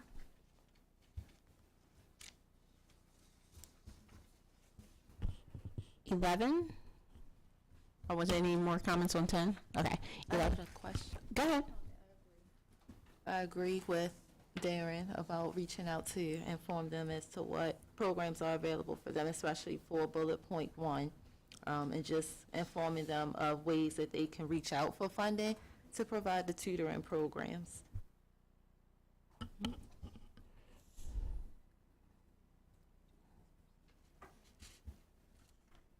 And then 11. All right, so now we turn to a letter that was submitted from a number of former employees of the MSDE, and their names are listed in the third column. Their comment: we would ask that this document and subsequent explanations elaborate on the anticipated approval process for what was once considered nationally to represent the gold standard for approving alternative programs. MSDE was a principal player in the national discussion surrounding the requirements for state certification through alternative preparation programs. Monitoring programs in Maryland through the program approval process was last employed in 2017, a full 6 years ago. We would also suggest that you expedite the joint review by the MSDE and the Maryland Higher Education Commission of national accrediting agencies to complete the work of Education Article 11-208 from the 2016 legislative session. Lastly, communicate in some detail the implementation plan for these regulations and establish the collaborative monitoring process of educator preparation programs within the next year, thus providing additional assurance that all programs are meeting all expectations. So there are a few things there. In general, just to note that the process, because they do allude to the process that MSDE and MHEC will have to develop in order to recognize the national accreditor. So if you're not familiar with this law, it's one of the laws that drove these regulations. You see a lot of the language from that law in these regulations specific to national accreditation. So for those of you who are new on the board, just some quick history. In 2016, part of the Teacher Induction, Retention, and Advancement Act work group, that final report that came out from what we called TIRA, one of the recommendations that was implemented immediately was changing the legislation that was currently on the books, which required all of our educator preparation programs that I think had more than 3,000 students, that they be nationally accredited. But the law read that they had to be nationally accredited by an accreditor that was recognized by the U.S. Department of Education. And at the time, CAPE had been established, and they were not yet recognized. And so we had a law that couldn't be implemented. So the recommendation from TIRA was that we immediately change the law. What we ended up with is what 11-208 is now. And it specifically says, and you'll find it in the regulatory language too, it specifically says that it's up to the educator preparation program whether they want to seek national accreditation or state approval. The former, though, has to be from an accreditor that is recognized by both MSDE and MHEC. So when they're talking about that process, that is what they're talking about. And as a reminder, one of the reasons that it's so important to adopt regulations is we cannot recognize an accreditor until we have our standards, and the standards are in the regulations. So CAPE and I'm sure AQEP have been waiting with bated breath to come to Maryland to apply, and until we have regulations that are effective, we cannot do that. So MSDE is absolutely poised to work with MHEC to develop that process. That process should live in policy. We're not going to codify the actual process. At least at this time, we're not recommending that we codify that process. What we have codified is that programs have choice, and if they choose national accreditation, they will give us those reports during their review. There's still some data collection that we will need annually, but basically all of their approval will be done by the accrediting agency. So that is what you will find in these regulations. So that's one component of this comment. As far as the implementation is concerned, and again, we'll talk about, hopefully we'll have time to talk about that in a little bit this morning. When these regulations are adopted, in the form that they are adopted, we will absolutely begin rolling out information. And again, we're not going to codify that. We will absolutely provide that information as soon as we can. We'll start talking about it a little bit today. We are on it. Sorry, go ahead. Yeah, can I ask a clarifying question? So none of the alt programs in the state have been reviewed since 2017. Is that what they're saying here? None of the programs in Maryland have been reviewed since 2017, and I'm glad you brought that up. So another little piece of history. So at the time, the state superintendent was Karen Salmon. When this law changed, obviously now we have another law that can't be implemented because we don't have the regulations yet.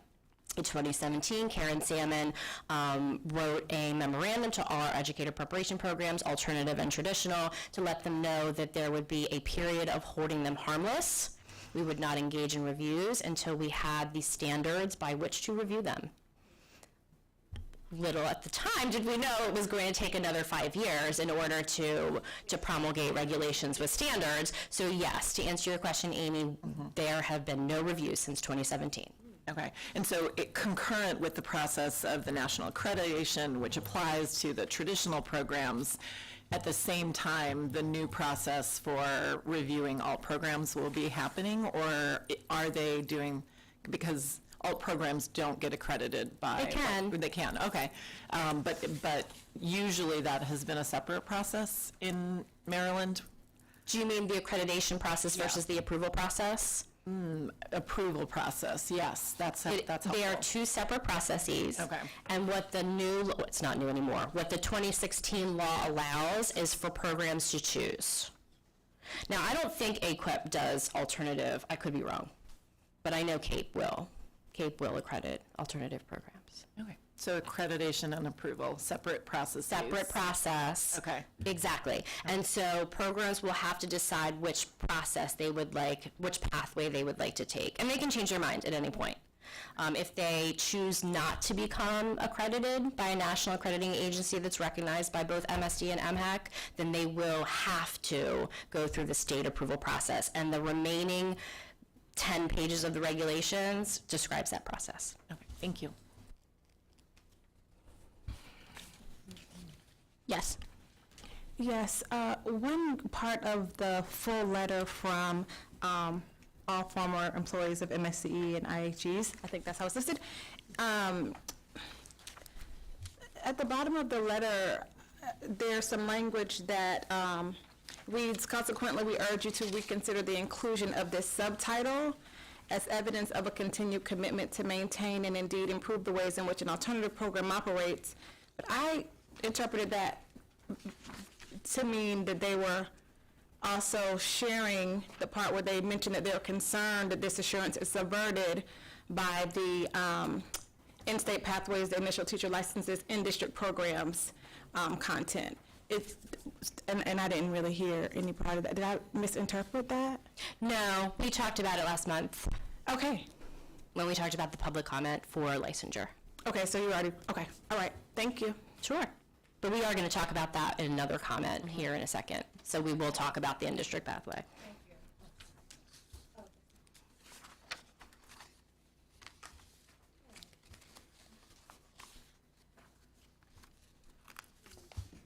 Yes. Yes.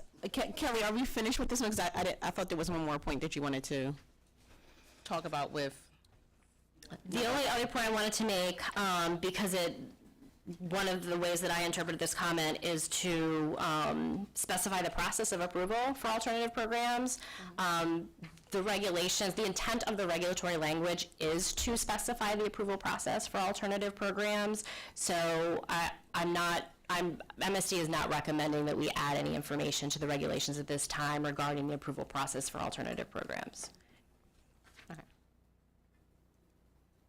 So I think we're going to pause. Let's take about 7 minutes. About 7 minutes. So it's 11:14. Come back 11:21. About 7 minutes. Cool. People at home, we're going to take a 7-minute break.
with 11, and we're ready for 12, correct, Kelly? All right. Yes, so we are on to a new page. So the next 1, 2, 3, 4 comments are from a collaborative of individuals. So we call them the Deans and Directors Council. That's usually the name that we give them.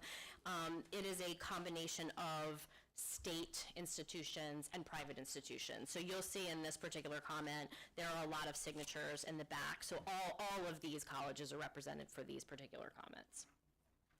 So the first comment in line 12, the entire higher education community of teacher educators is ready to build more and better pathways into teaching that are both efficient and effective, but it would be counterproductive to create programs that are not all held to the same standards.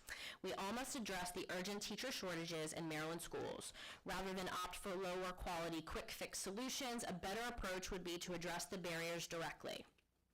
If it is too expensive to become a teacher, we should find ways to pay some or all of the expenses, including state support for licensure exam fees, state support for tutoring and workshops to help teacher candidates pass licensure exams, and state support to pay teacher candidates for internships. So the comment here is that we absolutely note these recommendations.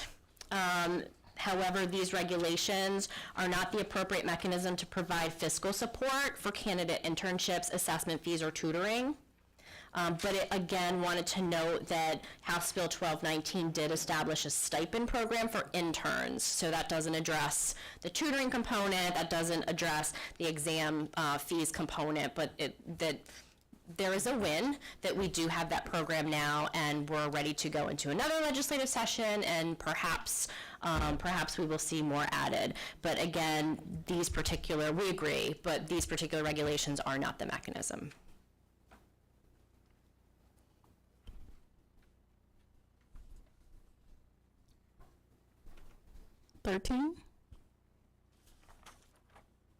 All right, next we have, if traditional teacher preparation programs are not the right fit for career changers, paraprofessionals, or recent graduates, we would create flexible programs where universities and community colleges can collaborate to deliver high-quality teacher preparation, encourage school districts to work with the Department of Labor and higher education providers to establish registered apprenticeships, and invest in high-quality grow-your-own programs in collaboration with higher education regional centers.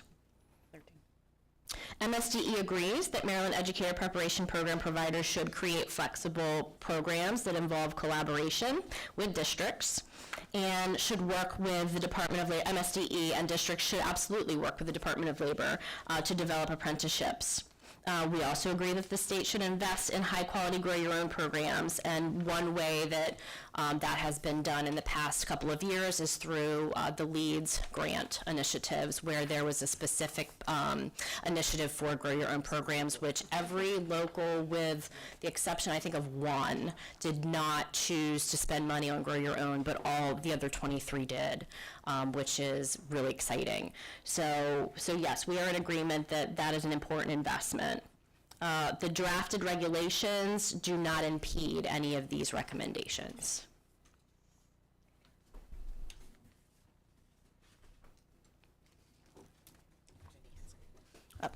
Dr. Zebley? Thank you. Just a brief comment on this particular one. If those universities are looking for some of those model programs, I know as part of their blueprint plan, Harford County Public Schools has done a lot of work in this area and has some really great programs for recruiting and retaining educators as career changers. And we currently have 0 teaching vacancies in a large school district. So we're very proud of that. So if any university is interested in taking a look, Harford County has that published, and we'd love to share. Fantastic. Is it on the website? Dr. Wilson, is that on the website? I think it is. Sorry, my superintendent's right here, so I figured he would know off the top of his head. I think you may have just set me up. No, I don't think we have specifics about the work we're doing. I mean, there's a lot of grow your own work going on in the district, but actually we're kind of still in the process of identifying the key IHEs to help collaborate, because we've been interested in 2+2s and those sorts of things. And so the work's going on, and but I think all of this will inform that work. So, Absolutely. And this is a great board to be on if you're looking for partners. Yes. I just wanted to extend a little bit of context for the letter. Before the IHEs from the Deans and Directors groups suggest these bulleted points, if you'll notice that last paragraph is specifically about, one, concerns about the in-district training programs, which I'm thinking you also, I wasn't seated yet, so perhaps you also discussed it last week, but also just how we want to address the urgent teacher shortages in meaningful ways. And so while this is not necessarily the group or the appropriate mechanism to address these suggestions, they were made just to remind us of what these regulations are for and the kinds of ways that we can come together to make sure that our state addresses high-quality teacher education programs. So I just think it's important for us to also just keep in mind sort of the rationale for the letter and the ways that we can work together to support our teacher candidates who are in programs that are expensive, especially because of the licensure and the tests that are required to become a teacher. So I just wanted to share that. And by the way, congratulations to Hartford County. So one of the other things that I should probably go back and give a little bit of history on for our new members, and I know we talked about this in September as well, but since we aren't really focusing on the public comment for licensure today, I think this is worth noting. When we received our first round of public comment in 2022, this board specifically took, 5 months to make a tremendous amount of substantive changes to both sets of regulations. Specific to the licensure regulations, this board was very vocal about eliminating any unnecessary barriers while still maintaining rigor and quality. And as a result of those board meetings, we removed several testing requirements, and we pared down the testing requirements to literally what is required in the law. So just as a reminder to our board and for those board members who are new that are not as familiar with the Blueprint for Maryland's Future, there are very specific assessment requirements for our Maryland approved programs, both alternative and traditional, as well as specific requirements for our candidates and teachers who are coming in from out of state and would like to apply to receive a license in Maryland. So that's important history. There's a reason why in the last version of the regulations there were a lot more assessment requirements than you see in this set of regulations. At this time, the current law does require a battery of licensure assessments for our Maryland approved programs. So just want to make sure that everybody understands where those requirements are coming from. Just one more comment. I wrote several of those letters, and thank you for removing what was removed from this board. One of the reasons I was excited to join. Yes? As a new member, I was wondering if I could get a little bit of history on where the in-district training programs, how that was added, and what the thoughts were from the board. Yes, and in fact, that's a nice segue to the next comment from this particular letter, so I'm going to combine that if that's okay. So we talked about this at length last month, and we see it here as well. There are comments that were submitted for these particular regulations that also reference that in-district pathway in the licensure regulations. The genesis of that particular pathway really was a genesis. So it started in 2017 when both this board and the state board unanimously, every member on each board at the time agreed that we should remove the option for transcript analysis. And what transcript analysis is in our current regulations for certification licensure. There is an entire chapter that breaks down each type of teaching area, so, elementary, early childhood, special education. So each teacher has their own regulation, and one of the pathways to becoming a licensed teacher in Maryland currently is to follow what we call the transcript analysis pathway to that particular content area. And all of those transcript analyses pathways have a combination of content course requirements, professional course requirements, assessments, and experience. And they have been on the books for decades and decades. It's just been a pathway in Maryland. At the time, and I can't tell you what the current data is, but at the time in 2017, I think there were 11 states that had some type of transcript analysis pathway, Maryland being one of them. And so both boards agreed that that pathway was not in line with the rigor that we wanted in Maryland.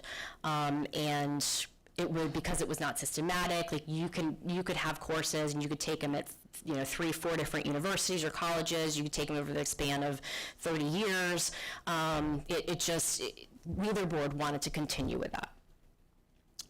Recognizing that we have a tremendous amount of career changers in Maryland, and we would love to have more, and we import over 50% of our teacher workforce from other states. During the first iteration of these regulations years ago, we came up with an alternative pathway that was based on something that Massachusetts does, and they call it PURPLE. And so if you've been on the board for a while, you'll remember that there was a pathway that was basically a portfolio pathway to licensure. And an individual would come in with the content expertise, maybe have a bachelor's degree in biology, let's say, and want to teach, and so they would be put on a conditional license, and then during that process, an independent organization that's identified by the department would come in and assess a portfolio of their work to determine whether or not they should receive a professional license. And that's something that Massachusetts does. Not a lot of people utilize it there. So that was kind of our first version of what can we do to ensure that we've created a pathway for those individuals that would have taken that transcript analysis pathway, but how do we make it more systematic and rigorous? From there, after we received the public comment in 2022, again, we started really looking hard at that particular pathway, and it grew into what you see now as the in-district training program. So we dropped in requirements for an extensive induction period. We dropped in requirements for, the attestation was already there. That is something that they do in Massachusetts. We dropped in a requirement that we changed the flexibility of the content requirement. So you don't necessarily have to have the degree. You could have a certain number of credits, or you can test into content, which was not a part of the original pathway. We expanded the professional coursework to require that they do receive professional coursework, which was not a part of the original pathway, and that professional coursework is aligned to the in-task standards. So we didn't quantify a number of courses the way that transcript analysis is, okay, you need a teaching methods course, you need a child development course, you need a teaching reading in the content area course. It's very prescriptive. Rather than go back down that road, we aligned the pathway to standards, to national standards.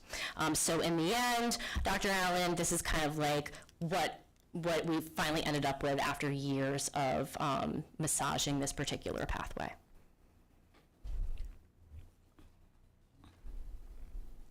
Is the certification evaluation the same as the transcript analysis?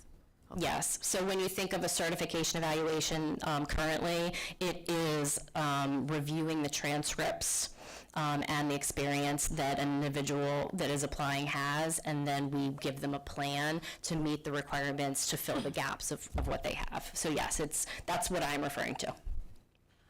Quick question, Kelly. Would it be possible, Darren, our historian here, has the PowerPoint from the January Meaning, would it be possible to resend that out? So for newer members, we saw a full presentation of this back in January, and it went through, was like a deep dive into the different areas, and it gave like a sample student, like this is so-and-so, they have a psychology degree, and so it might be helpful to have that just for your reference in terms of the in-district pathway.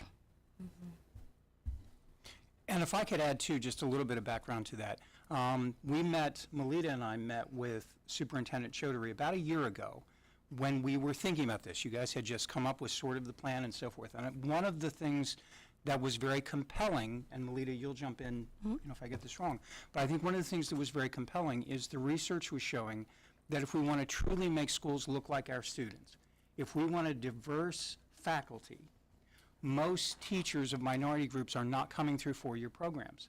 They're often coming through career change. And we've tried so hard to produce a diversity, and we're just not getting it. This might be one of the doors that would open it up. Now, that, of course, and this document, the deep dive, is really good at giving specific examples, and it's prefaced with the data showing what our teaching force looks like and where they're coming from. So there was a background to this. This was something where we believed we could make things a lot better. Now, along the way, that, of course, and we brought it back to the board. The board seemed to be pretty much in favor of it. Once it goes out for publication, of course, people have some concerns. And the more we've looked at those concerns over the last few months, the more I see some validity to those concerns, and I think people on the board do as well. So I think we met again, and Melita talked about this in her communications update at the last meeting. With In September, correct. Yeah, so we met last month with Superintendent Chaudhary to go over each one of these items, just to kind of think it through before we walk through it together as a board. And the in-district pathway is, of course, one of the more troubling problems. That's where we received a huge amount of feedback, and I think it's going to be our biggest challenge for this meeting. So if I could speak to that, there were a couple of things that we thought about that might address some of the concerns that come up in 14. Now, I'm not lobbying for this, I'm just throwing it out as a point of discussion. So the first one that we brought up was something that we mentioned before. There is a concern that these two pathways are not equal and that one will be this shortcut that will not be nearly as rigorous. And that is of concern to me as well. And if we look at what's happened in a number of states, you can, without intending to, open up some doors that you don't want to go through. One of the strongest things about this board, and I've served on it for many years, and what I'm most proud of, is we've kept standards very high on this board, and we've been asked to weaken them many times, and I could give multiple examples. So in no way do we want to open up an alternative that fills seats, gets teachers in front of kids without holding to high standards. Now, so here's some of the things that we were thinking about. This one is a little bit different in the fact that it applies to a teacher who's already in a classroom. So that was one of the first parts. So they're hired by a district and they're teaching and they're on a conditional. So they're actually getting somewhat on-the-job training. Now, granted, that could be spotty based on where you are and how much support you get, but their experience is going to be somewhat different. So they're a different kind of candidate. Now, the concern, though, obviously, is that level of rigor. So each district, and Kelly, you'll correct me if I'm getting it wrong, but each district would come up with an in-district plan, but it would have to be fleshed out with certain requirements, and then the department would rigorously look at it and give approval. Now, we thought about at the last meeting, and we talked about this with the superintendent, that perhaps it might be wise to amend this in some regard, and this could happen in phase 2, I would assume. But the idea is you would have a review panel that would be made up of people who work in higher ed. Now, it would be made up of stakeholders, but higher ed, we could say, need to have a significant number of seats on a review panel, and they would look at those plans that are coming in. They could judge the level of rigor and so forth, make recommendations, and ultimately they would make the recommendation to the department as for approval. That way there's an extra level of gatekeeper that's in place. When we floated that idea, that met with approval. And that seemed to be something that we thought constructively could be done to address these concerns about that. So that was something that came up at the last meeting, and I bring it up now because I think it goes to the concerns of number 14. And I think just based on the feedback from the board was approving of that, or at least thought it was a good idea. So we could open up that for discussion again. So that was one of the first things. And my guess is if the board wanted to do something like that to address these concerns about unequal pathways, is that something, Kelly, that if that's a direction we wanted to go in, we could revisit that when we go to phase 2? Yes, but there's nothing preventing that from happening with this language either. So it could be done without, but if there was a feeling that it needs to be added to, we could add it into the reg later, or we could simply begin to do it now if that was the board's recommendation, correct? Correct. Okay, so there's sort of two ways to do that, all right? So that was the first thing. And I don't know, there's a second thing, but do you want to stop and discuss that? I do want to stop, and so because we're talking about with the involvement and impact to higher ed, I would like to hear a little bit from the board members from higher ed, just initial thoughts about that. We talked a little bit about that last meeting, but I do want to hear some initial thoughts, or if there's something that we've overlooked with that, or something we need to kind of take into consideration with that. Dr. Gartland, I mean, not to put you on the spot, we can come back to you. But I do want to give the opportunity, in my role as chair, I like to, we represent such a diverse group of education across the state, so I always like to hear the perspective and give you the floor and the opportunity to kind of share your perspective just in case we've overlooked something. And so I just want to hear like what Darren said, and this is our thought process. And when we were in that meeting, I definitely was sitting here and Darren was like laughing, and I'm envisioning where people are sitting on the, just to let you know, these are assigned seats, where everybody is sitting, so that I'm like, well, this person probably would say this, or this person would like to say that. And so I just want to know, is there anything that maybe we overlooked or something we need to consider, or just your initial thoughts? And you don't have to start, Dr. Hartley. No, that's not, now I know why you're picking on me. It's not for me, it's because I'm sitting on this side and I usually sit over there. Sit over here. So you're mistaking me for somebody who, so I think last month, we had a good conversation, and I think that would be a great idea to have higher ed reps on that committee. We also talked, and I'm looking because she's in the restroom probably, but we talked about equity issues too that we need to consider. But I thank you for the time that you've already invested in looking through this and meeting with the superintendent and trying to think about ways that we can strengthen this, because yes, the public comments brought to light a lot of potential weak areas in this, and as you said, for the 5.5 years I've been on it, one of the reasons I think this is a very fruitful body is because we have kept to high standards for all of us, for the good of the children and youths in Maryland. So I would like to do that, and this does seem to be a weaker way to become fully certified. So I don't know if it's, I hear what you're saying, that we can do it now or wait. There's just a little pink, not quite red flag in my head saying I'd probably lean towards wanting to do something now before waiting to phase 2. So that's my initial gut feeling. Dr. Taylor? Okay. Your microphone's not on. Oh, you're done. Try it again. You know it's on now. I agree with Dr. Gartland, because we did discuss it last month, and the fact that having a panel to help assess is a really good idea, because not only a panel with higher ed, but also a panel with classroom teachers, because the two of us together can truly assess a candidate's qualifications and if they are really rigorous. And we can look at the programs, because every institution, even though we have standards, we have accreditation guidelines that we have to follow, sometimes we aren't together, and we need to be together. If we're going to produce qualified teacher candidates, teacher educators, teachers who are in the classroom teaching the children in the state of Maryland. Mm-hmm. Thank you, Dr. Taylor. About University. Oh, all of higher ed gets to talk. Just waiting our turn. Oh, I was just waiting. Yes. So now, today, soon, so let me just ask a question. Why do we think that educator preparation, that in-district programs are not named as an educator preparation program, right?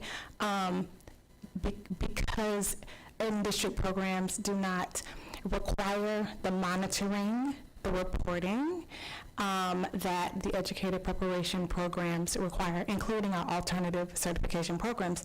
So we actually already have this in the form of an alternative certification program, which has been vetted, which is in the literature shown as rigorous, and we do find diversity in our alternative education programs. We also find diversity in many of our educator preparation programs, but I'd love to also see the PowerPoint. It really concerns me, and I know that we have to strike a balance between the teacher shortage and making sure that our programs and our pathways are rigorous. In my professional opinion, I don't agree that an in-district program is the way to do it. We have, through, as Kelly mentioned, the Maryland Leads in a previous comment, have opportunities for grow your own programs and districts, as well as other ways that we are working with conditional teachers through those funds that are not, that hold to the standards that the state, including this board, has put into place. Now, that doesn't mean that I'm opposed to a panel that includes educators and individuals from IHEs to give feedback on a range of things. I just believe that an educator preparation program should have standards that are equally rigorous, and this one, unfortunately, although it has some interesting and helpful and creative solutions, I've not found that it is the way for us to go for the rigor that we require in this great state.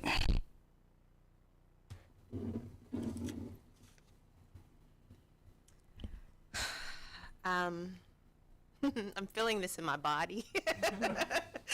That one of the things that's very important to me is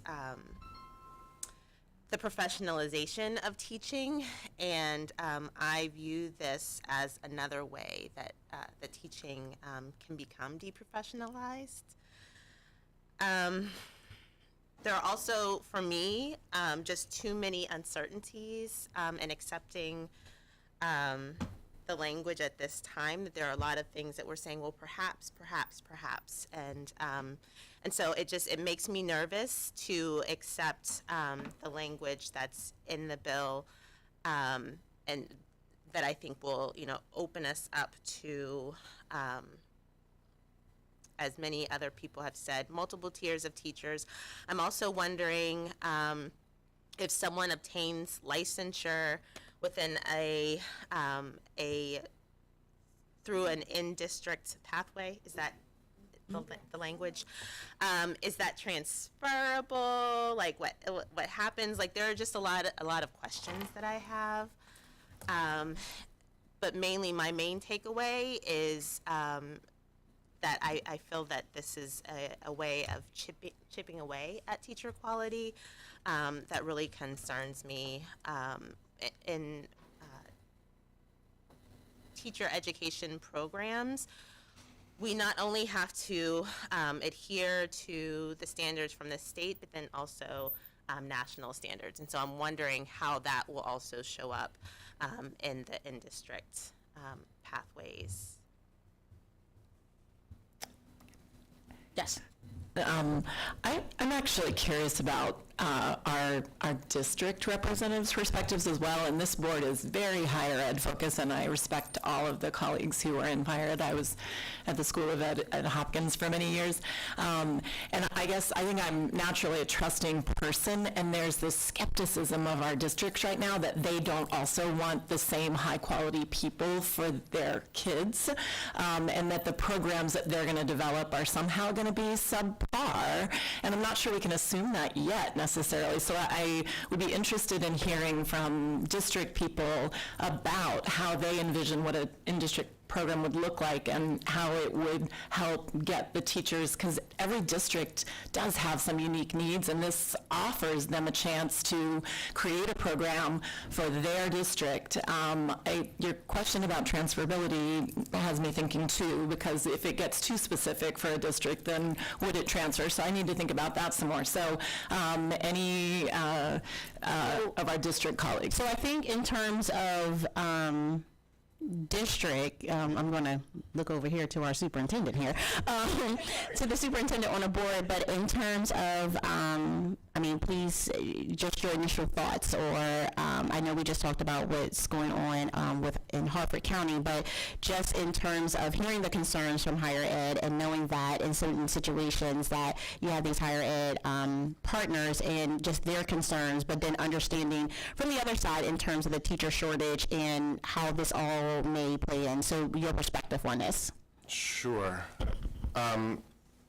So I do have to sort of preface this with, I'm not yet familiar with all the regulations we're discussing, so I suspect this concept of in-district program, there's a lot of specificity that I am not at all aware of what the distinctions are. So when you say that, I don't know specifically what you're speaking to. I mean, I'm using my context clues to get the idea that, districts, we are doing some things, and probably the most we're doing around in-district is our work with our existing employees, our paraeducators who are trying to move up, and we've had a lot of success with that recently. But in terms of the specifics of how that program looks, so I'd say that the first response is we absolutely want high-quality programs, high-quality teachers. I think one of the things you'll see is variance across the districts is the degree to which they can provide strong induction programs and ways to support teachers once they come through the door, because, and I hate to say we are back down to, we must have had a resignation last week because we're back to one vacancy. I just checked our data. we were at zero last week, so, but that's also, we're nearly 10 times the number of like conditional teachers who, they're on a plan, but, and I think if I had to, well, there's the two places. The in-district to help us with our conditional teachers is one thing. I think how you might look at a program like that is to sort of measure really what that particular district's able to do around induction. Because I think the quality, the big differentiator in equality is around the supports they're able to provide. And that's something that we're continuing to learn and grow on, and we're not quite sure how funding over the next few years is going to affect that. Because because we have so many conditional teachers, we are investing so much more in supporting teachers that possibly could otherwise be going straight toward supporting students. But the other reality is, while our turnover hasn't increased greatly, the number of candidates. So again, all of this. You know this tension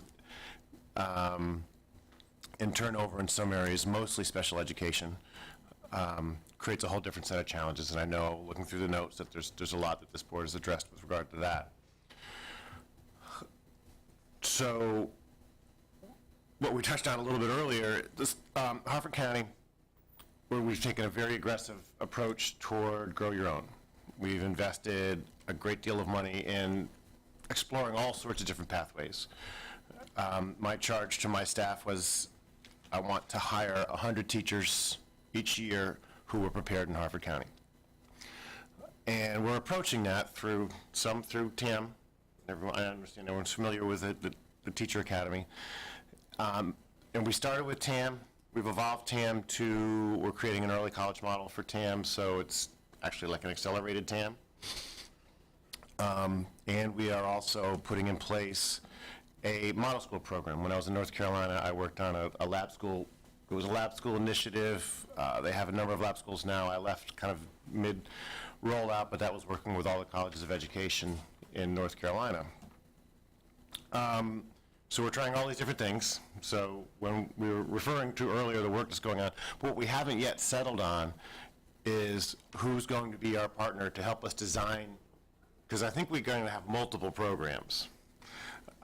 We will design, hopefully, an in-district 2+2 version with our community college and higher ed to do our TAM students. I anticipate having a separate partner in our model school, working, again, designing a program for the type of candidates we get there. So we are looking across the board at this, but with regard to the in-district, I feel we can make an in-district program just as rigorous. I feel the work going on in our system to be looking at all aspects of that, you know, I am looking for some customization because we're constantly looking for ways to keep the rigor in the program, but to give them credit for some of the experiences they're having and not make them go through other things that increase the cost to them, may cause them to lose time in their preparation. And so I just think how we go about giving credit for experience and those types of things is always hard because it's so varied. So I feel pretty confident that we can create very rigorous in-district programs, but I don't know that we're there yet, and I don't know what is written here. And so that's something I've already made my notes, like go back and dig into that and understand the real distinctions, because we need to evolve in that direction. I mean, frankly, because when we go out looking for candidates and we can't find them, school systems are increasingly responsible for producing their own staff, partly because we know teachers stay closer to where they were trained. They're either close to home or they're where they went to school. I'm trying to make those one and the same so that, you know, because we don't have a four-year institution in Harford County, we have, you know, an annex of Towson University, but otherwise all of our students go out. And I have to find ways to make sure that doesn't happen. And I'm in competition with my colleagues for that also. But I think we're going to see an increasing number of teachers prepared in their districts because we're all working on this, because we're not finding enough teachers at the job fairs. Thank you. Ms. Farmer and then Dr. McGee. Hello. So I wasn't expecting to speak so early, but I just thought I would just share my perspective as a principal, year 15 actually, and just the struggles that I find in finding candidates, qualified candidates, based on the state of Maryland, and I think the rigor should be there. I also feel like that we have to have some kind of level of trust on what that alternative will look like, and there is a need for it because we are struggling to find qualified people to put in front of students. And so currently at this time, I have to get really creative, I don't know if I should say that, in putting folks in front of students. And so trust is the word, and then we have to find other ways to include people who are interested in teaching, but might not have followed, you know, the necessary programs that we've looked at in the past when I was a student, when I was a teacher, so forth, and so on, because there are people that want to help and know that we need the help, but they do not qualify based on what we have in place currently. So alternative ways is definitely needed, and sometimes some trust needs to be given to, I guess, LEAs or to principals or whomever will make these decisions, but there is a need for us to have that alternative, and not so stressful and so rigorous that we're still boxing the people out of the positions when we need them so badly. Thank you. Thank you. Dr. McGee? Thank you. First, let me apologize. I had to jump up abruptly because my husband was just bitten by my neighbor's dog. His arm's pretty wrecked. He's actually on his way to urgent care right now. He's okay, but I apologize because I can see outside in my office, and I watched it happen. I came back in to the conversation where we were saying about having higher ed on this vetting board, where the alternative programs or the in-district programs would be vetted possibly by higher ed, and someone else said maybe even adding teachers on. And then there were conversations around the Maryland Leads and the Grow Your Own. I'm in agreement with all of those. My thought on it is, for the Maryland Leads, like maybe asking some folks, and I'm speaking specifically of the relationship that Frostburg has had with a couple of our partnering counties, Washington, Frederick, and Garrett, to share what they have done with their Maryland Leads money and how they have chosen Frostburg as their agency to provide the pedagogy and the support, but also allowing the students to be in the county, and the county is also at the same time providing specific county expectations. As you can imagine, and y'all know, every county has different ways that they go about launching their new teachers, and so they're getting a head start by being in the program with us at Frostburg, but also being very committed with their county and doing professional development. It's almost like induction is happening simultaneously while they're in our program. It is a lot, I'm not gonna lie, but I think it might be something that the board wants to consider, just listening to a couple of those folks come on as a guest, or to share. I think I'd be interested to hear how other counties are doing their Maryland Leads, using their Maryland Leads money and grow their own programs, because when we had the big walk, the gallery walk, which Kelly set up, which was really awesome, we read about it, but we didn't get to hear any of the qualitative part, right? The narratives, the stories, and how it is impacting the county or the students, the future teachers, the teachers that are already there. I think there's definitely room for us to collaborate, and I think just getting as much information from people who are already doing some outside of the box, sort of not strictly in district, but a marriage between an institution and a district. It's been really positive with our experience. I can only speak, of course, from the seat that I sit, but I think that's something we would want to consider if we have that vetting board, maybe before we get to that point, offering Maryland Leads folks to come and speak about what they're doing with their Grow Their Own. That's a great idea. One, I hope your husband is okay. Go ahead. Thank you. It was scary watching it. It was horrifying. Good grief. Yes, go ahead. As I sit here and listen to the conversation, I have to go back to the one question that we all have to think about. What is important? And I think we go back to children, the students in the classrooms. And Ms. Farmer, I'm glad you said as a principal, because I was also a principal in 2 different school systems at the middle school and high school level. And I can say a couple of things. First and foremost, when I was a principal in those schools, it was always better to have a teacher in front of students than to have a substitute come in, and a different substitute every day, and just trying to get someone in front of students in the classroom. I can also tell you that when I became a teacher, not one class that I had prepared me to go in a classroom and be in front of students, not one class. So when I heard the conversation about it being a collaboration between higher education and principals, and I added into that teachers, because who can teach you better? Or who can train you better? Someone who has been in that situation, or someone who's on the outside looking in saying, this is how this situation should be. And when you talked about creativity, I heard that word a couple of times, creativity.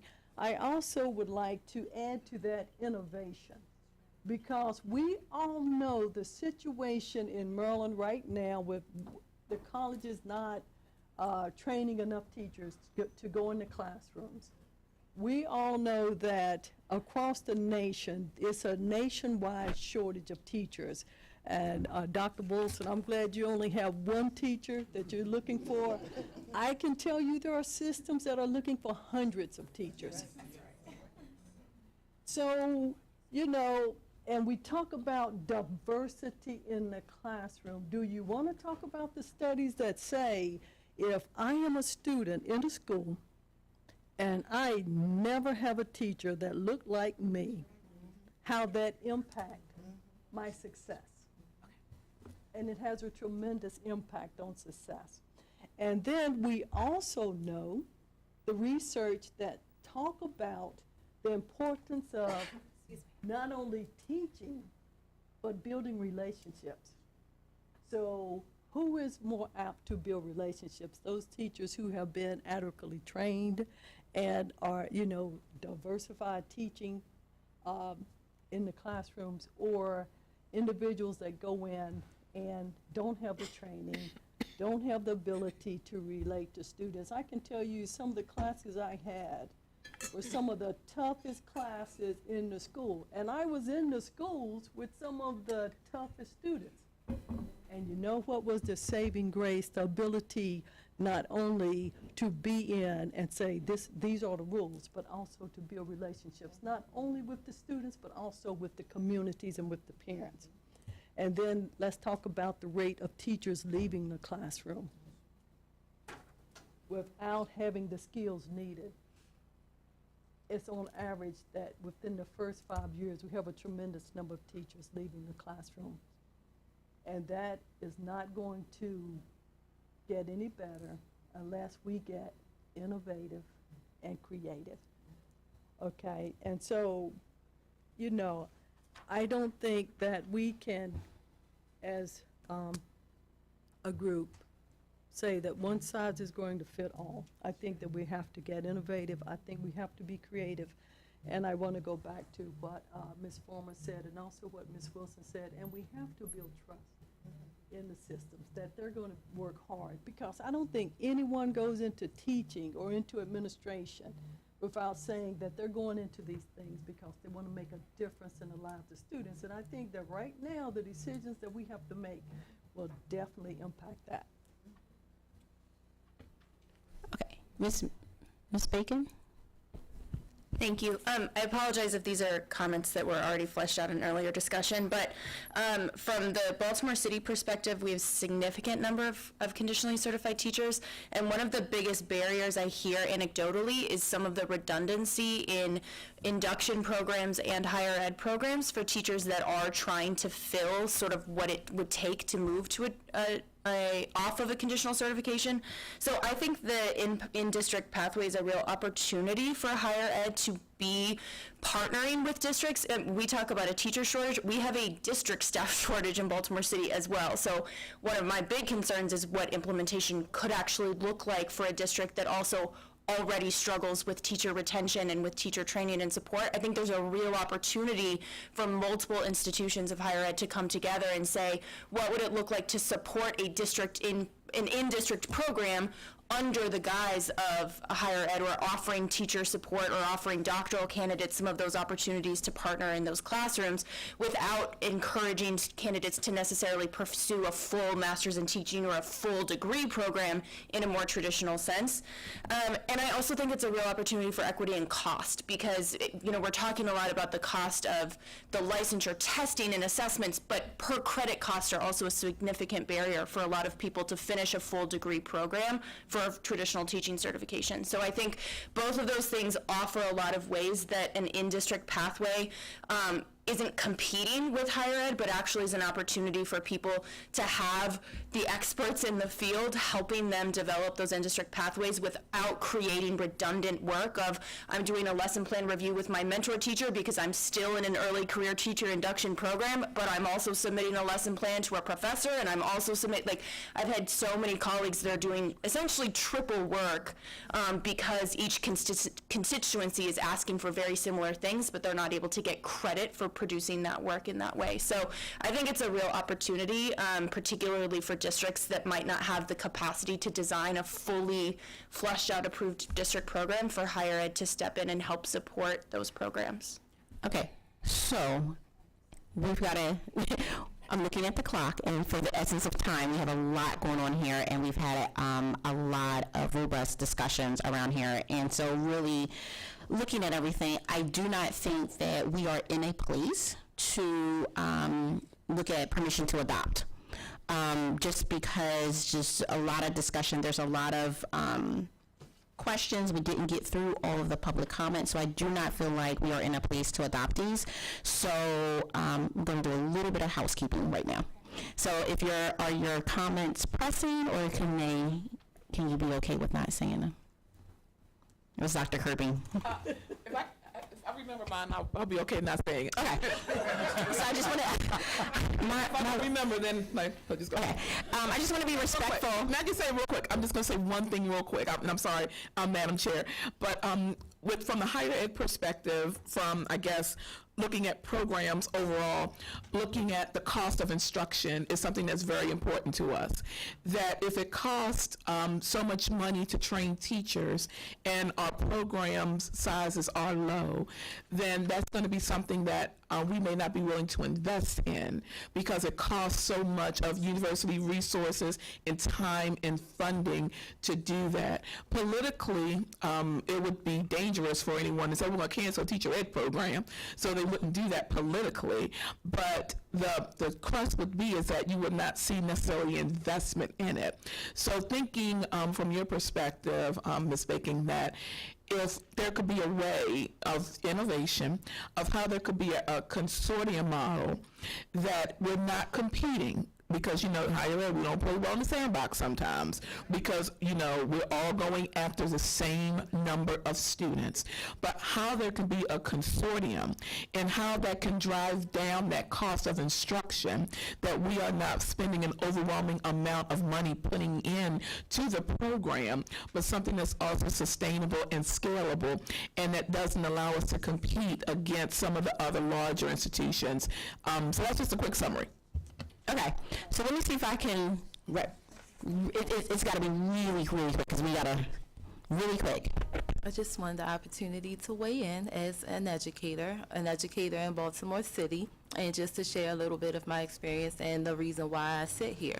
I went through the traditional training process with attending Coppin State University, which I am very proud to say I graduated with my master's degree. But I did look for an alternative because my experience with completing my teacher education program was so taxing and very stressful, and I felt like I was not most effective with being observed and being under the microscope with completing that program, and almost did not complete it successfully because of all of the stress that I had to endure. If I had an alternative to complete that portfolio, I would have taken it. Thank you. So I feel like today was PSTEB at its best in terms of our robust discussions and how we really took the time to kind of really look at things and examine and ask amazing questions at it. And so just going back, I do not think that we are in a position to move forward and adopt a motion to adopt right now. I do think we do need to come back to it in November. To look at these one more time, because we don't have another meeting this month, and kind of finish the public comment. So I think that's where we are. I think so let me back up a little bit. There's a bit of a situation here we have some people out today, and as you can see, it's a little tight in here in terms of space. So as much as I am hesitant to make the meeting in November virtual, I do not feel like we have a choice in terms of space. We are missing Dr. McGee, we are missing Sean, we are missing, did we count 4 or 5? I think we're missing 5 people, right, Kelly? We also have a new member. Right, so we have a bit of a space issue, so I want to say that we're going to move our November meeting virtual because we've got to figure out a space, and I want to make sure that everybody has an opportunity to have a seat at the table. So that's the first thing. The second thing is that we're going to stop. Kelly, we're on 13? No, we're on 14? We're on 14. So we're going to stop at 14, and so that we can have the discussion to finish out going through the public comments. I do ask that all of you go back to your constituent groups and kind of talk about, because we thought there would be a lot of discussion around the in-district pathway, but just to have, so we heard two very distinct perspectives and two sides. So one from a district, from a superintendent, as a teacher, but then also the concerns with higher ed, and both are valid, and both groups sit at this board. So I think there's some more discussion that we probably will have around here, and we do want to finish up the public comment. So, Kelly, in terms of items for our next meeting, so for people of your initial meeting, the items at the top, the call to order, not elections, but the public comments, state board update, announcements, and communication, that is pretty standard for our agendas.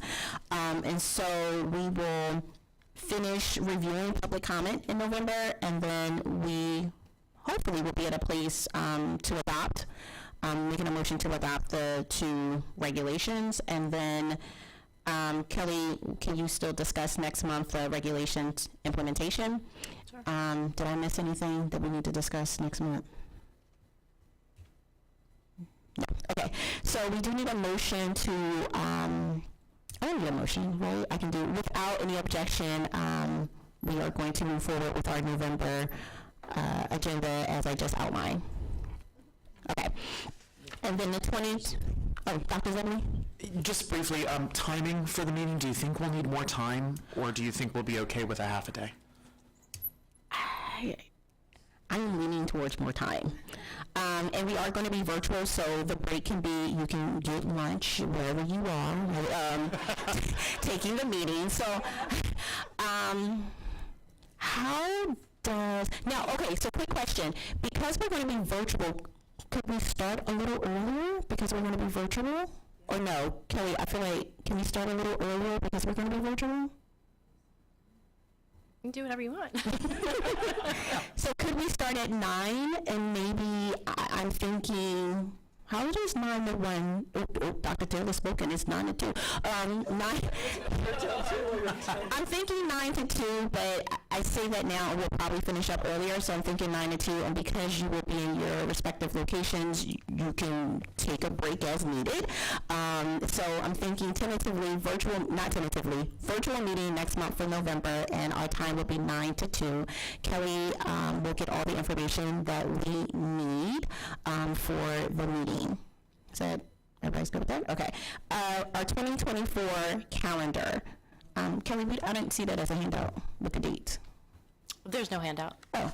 There's no handout. So what I'll need to know is, are we going to move any of the months to not be on that first Thursday? Because historically, we have tweaked a few months. So I think for sure for September, the September meeting, just because we don't know start dates for the locals.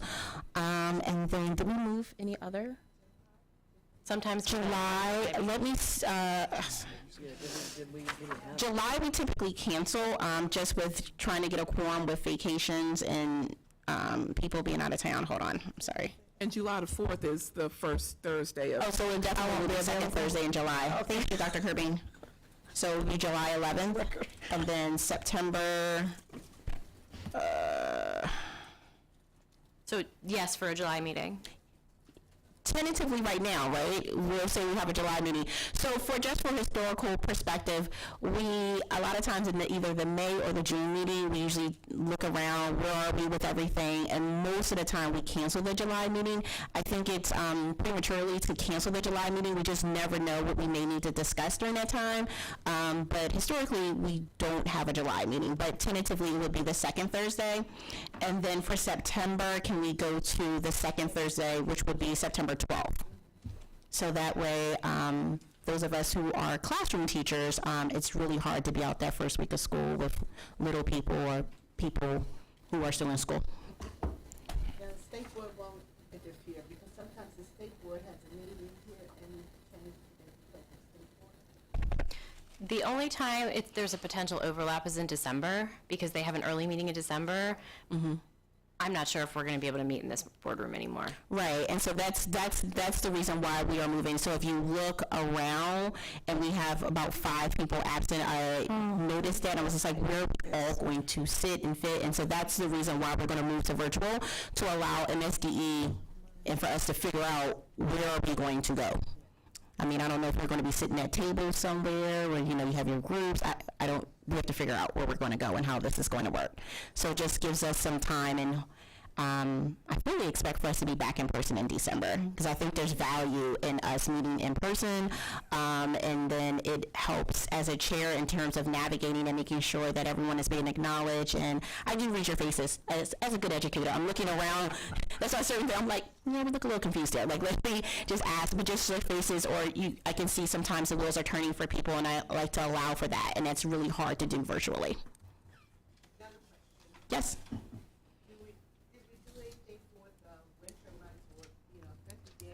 Oh, so let me speak on that. See, I say that and it's like, we'll have a blizzard or something here. So in terms of meetings, since I think we do have capability to be virtual, typically when it is, we follow Baltimore County's closing schedule. So if Baltimore County is closed, our meeting typically would be canceled. But I don't remember, can we switch to virtual or no?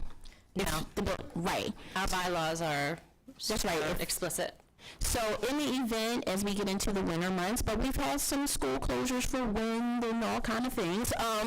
So in the event that Baltimore County is closed, our meeting will be canceled. But I think during the winter months, we kind of stuck in a little placeholder for inclement weather, correct? Yeah. So in the event, like if it's January and that first Thursday, Baltimore County is closed, then the meeting will automatically go to that second Thursday. So especially for people who need to get subs who are non-existent, you will know that.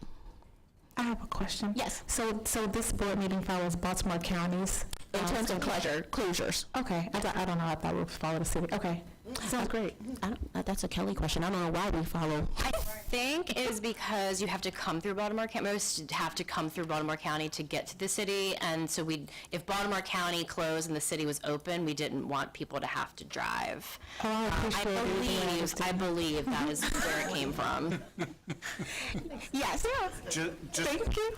Just real quick on the, so I will miss most of November's meeting, and I think this has traditionally fallen on our conference. And so I understand from my other colleagues who've been on PSTEB in the past that they haven't been able to attend in November either. So I already know that one's missing. But we have it's essentially the fall retreat, and it's a big conference. It's not just superintendents, it's our negotiating teams also. So I know November's a tough month to schedule because of the holiday. But just, I don't know if there's any way of nudging something a day or two, but we seem to be on the same schedule every year. We can look at the second week of November as well. Okay, everyone get their phones and their calendars out. Is that? No. Next month. Oh. I was talking about. Did you mean 20? Wait. I'm sorry. Clarification. Did you mean 2024? I am missing next month, but I can accept that. I'm gonna, now that you're doing virtual, I'm gonna attend as much of it as I can. Okay. But we're gonna, this is a conference that occurs in Ocean City, so it's not like I could drive in for the day and do it either. Right. But no, if you're looking at next year's calendar, that's. So it'll be the 14th. Understood. Okay, so that would be the 14th. Yeah. Thank you for asking that, because I was thinking next month. And just to add to that, 2024 is a federal election year, so the 5th will be closed for election day, most school districts. So if we bump it back to the next week, then I wouldn't be out of the classroom 2 days in a week. So that would be convenient in 2024 if we bumped it back a week. Yeah, we can do that. So we had the 12th for November of 2024. The 14th. Thank you. So we'll draft this and then we'll bring it back in November. Okay, that's great. Okay, so I don't need a motion, but I'll take a motion to adjourn. So moved. Motion made by Dr. Zebley, seconded by Dr. Taylor. Without any abstentions or objections, we have voted to adjourn our meeting at 12:31. Bye, Chris. Yeah. Bye, y'all. Have a good week.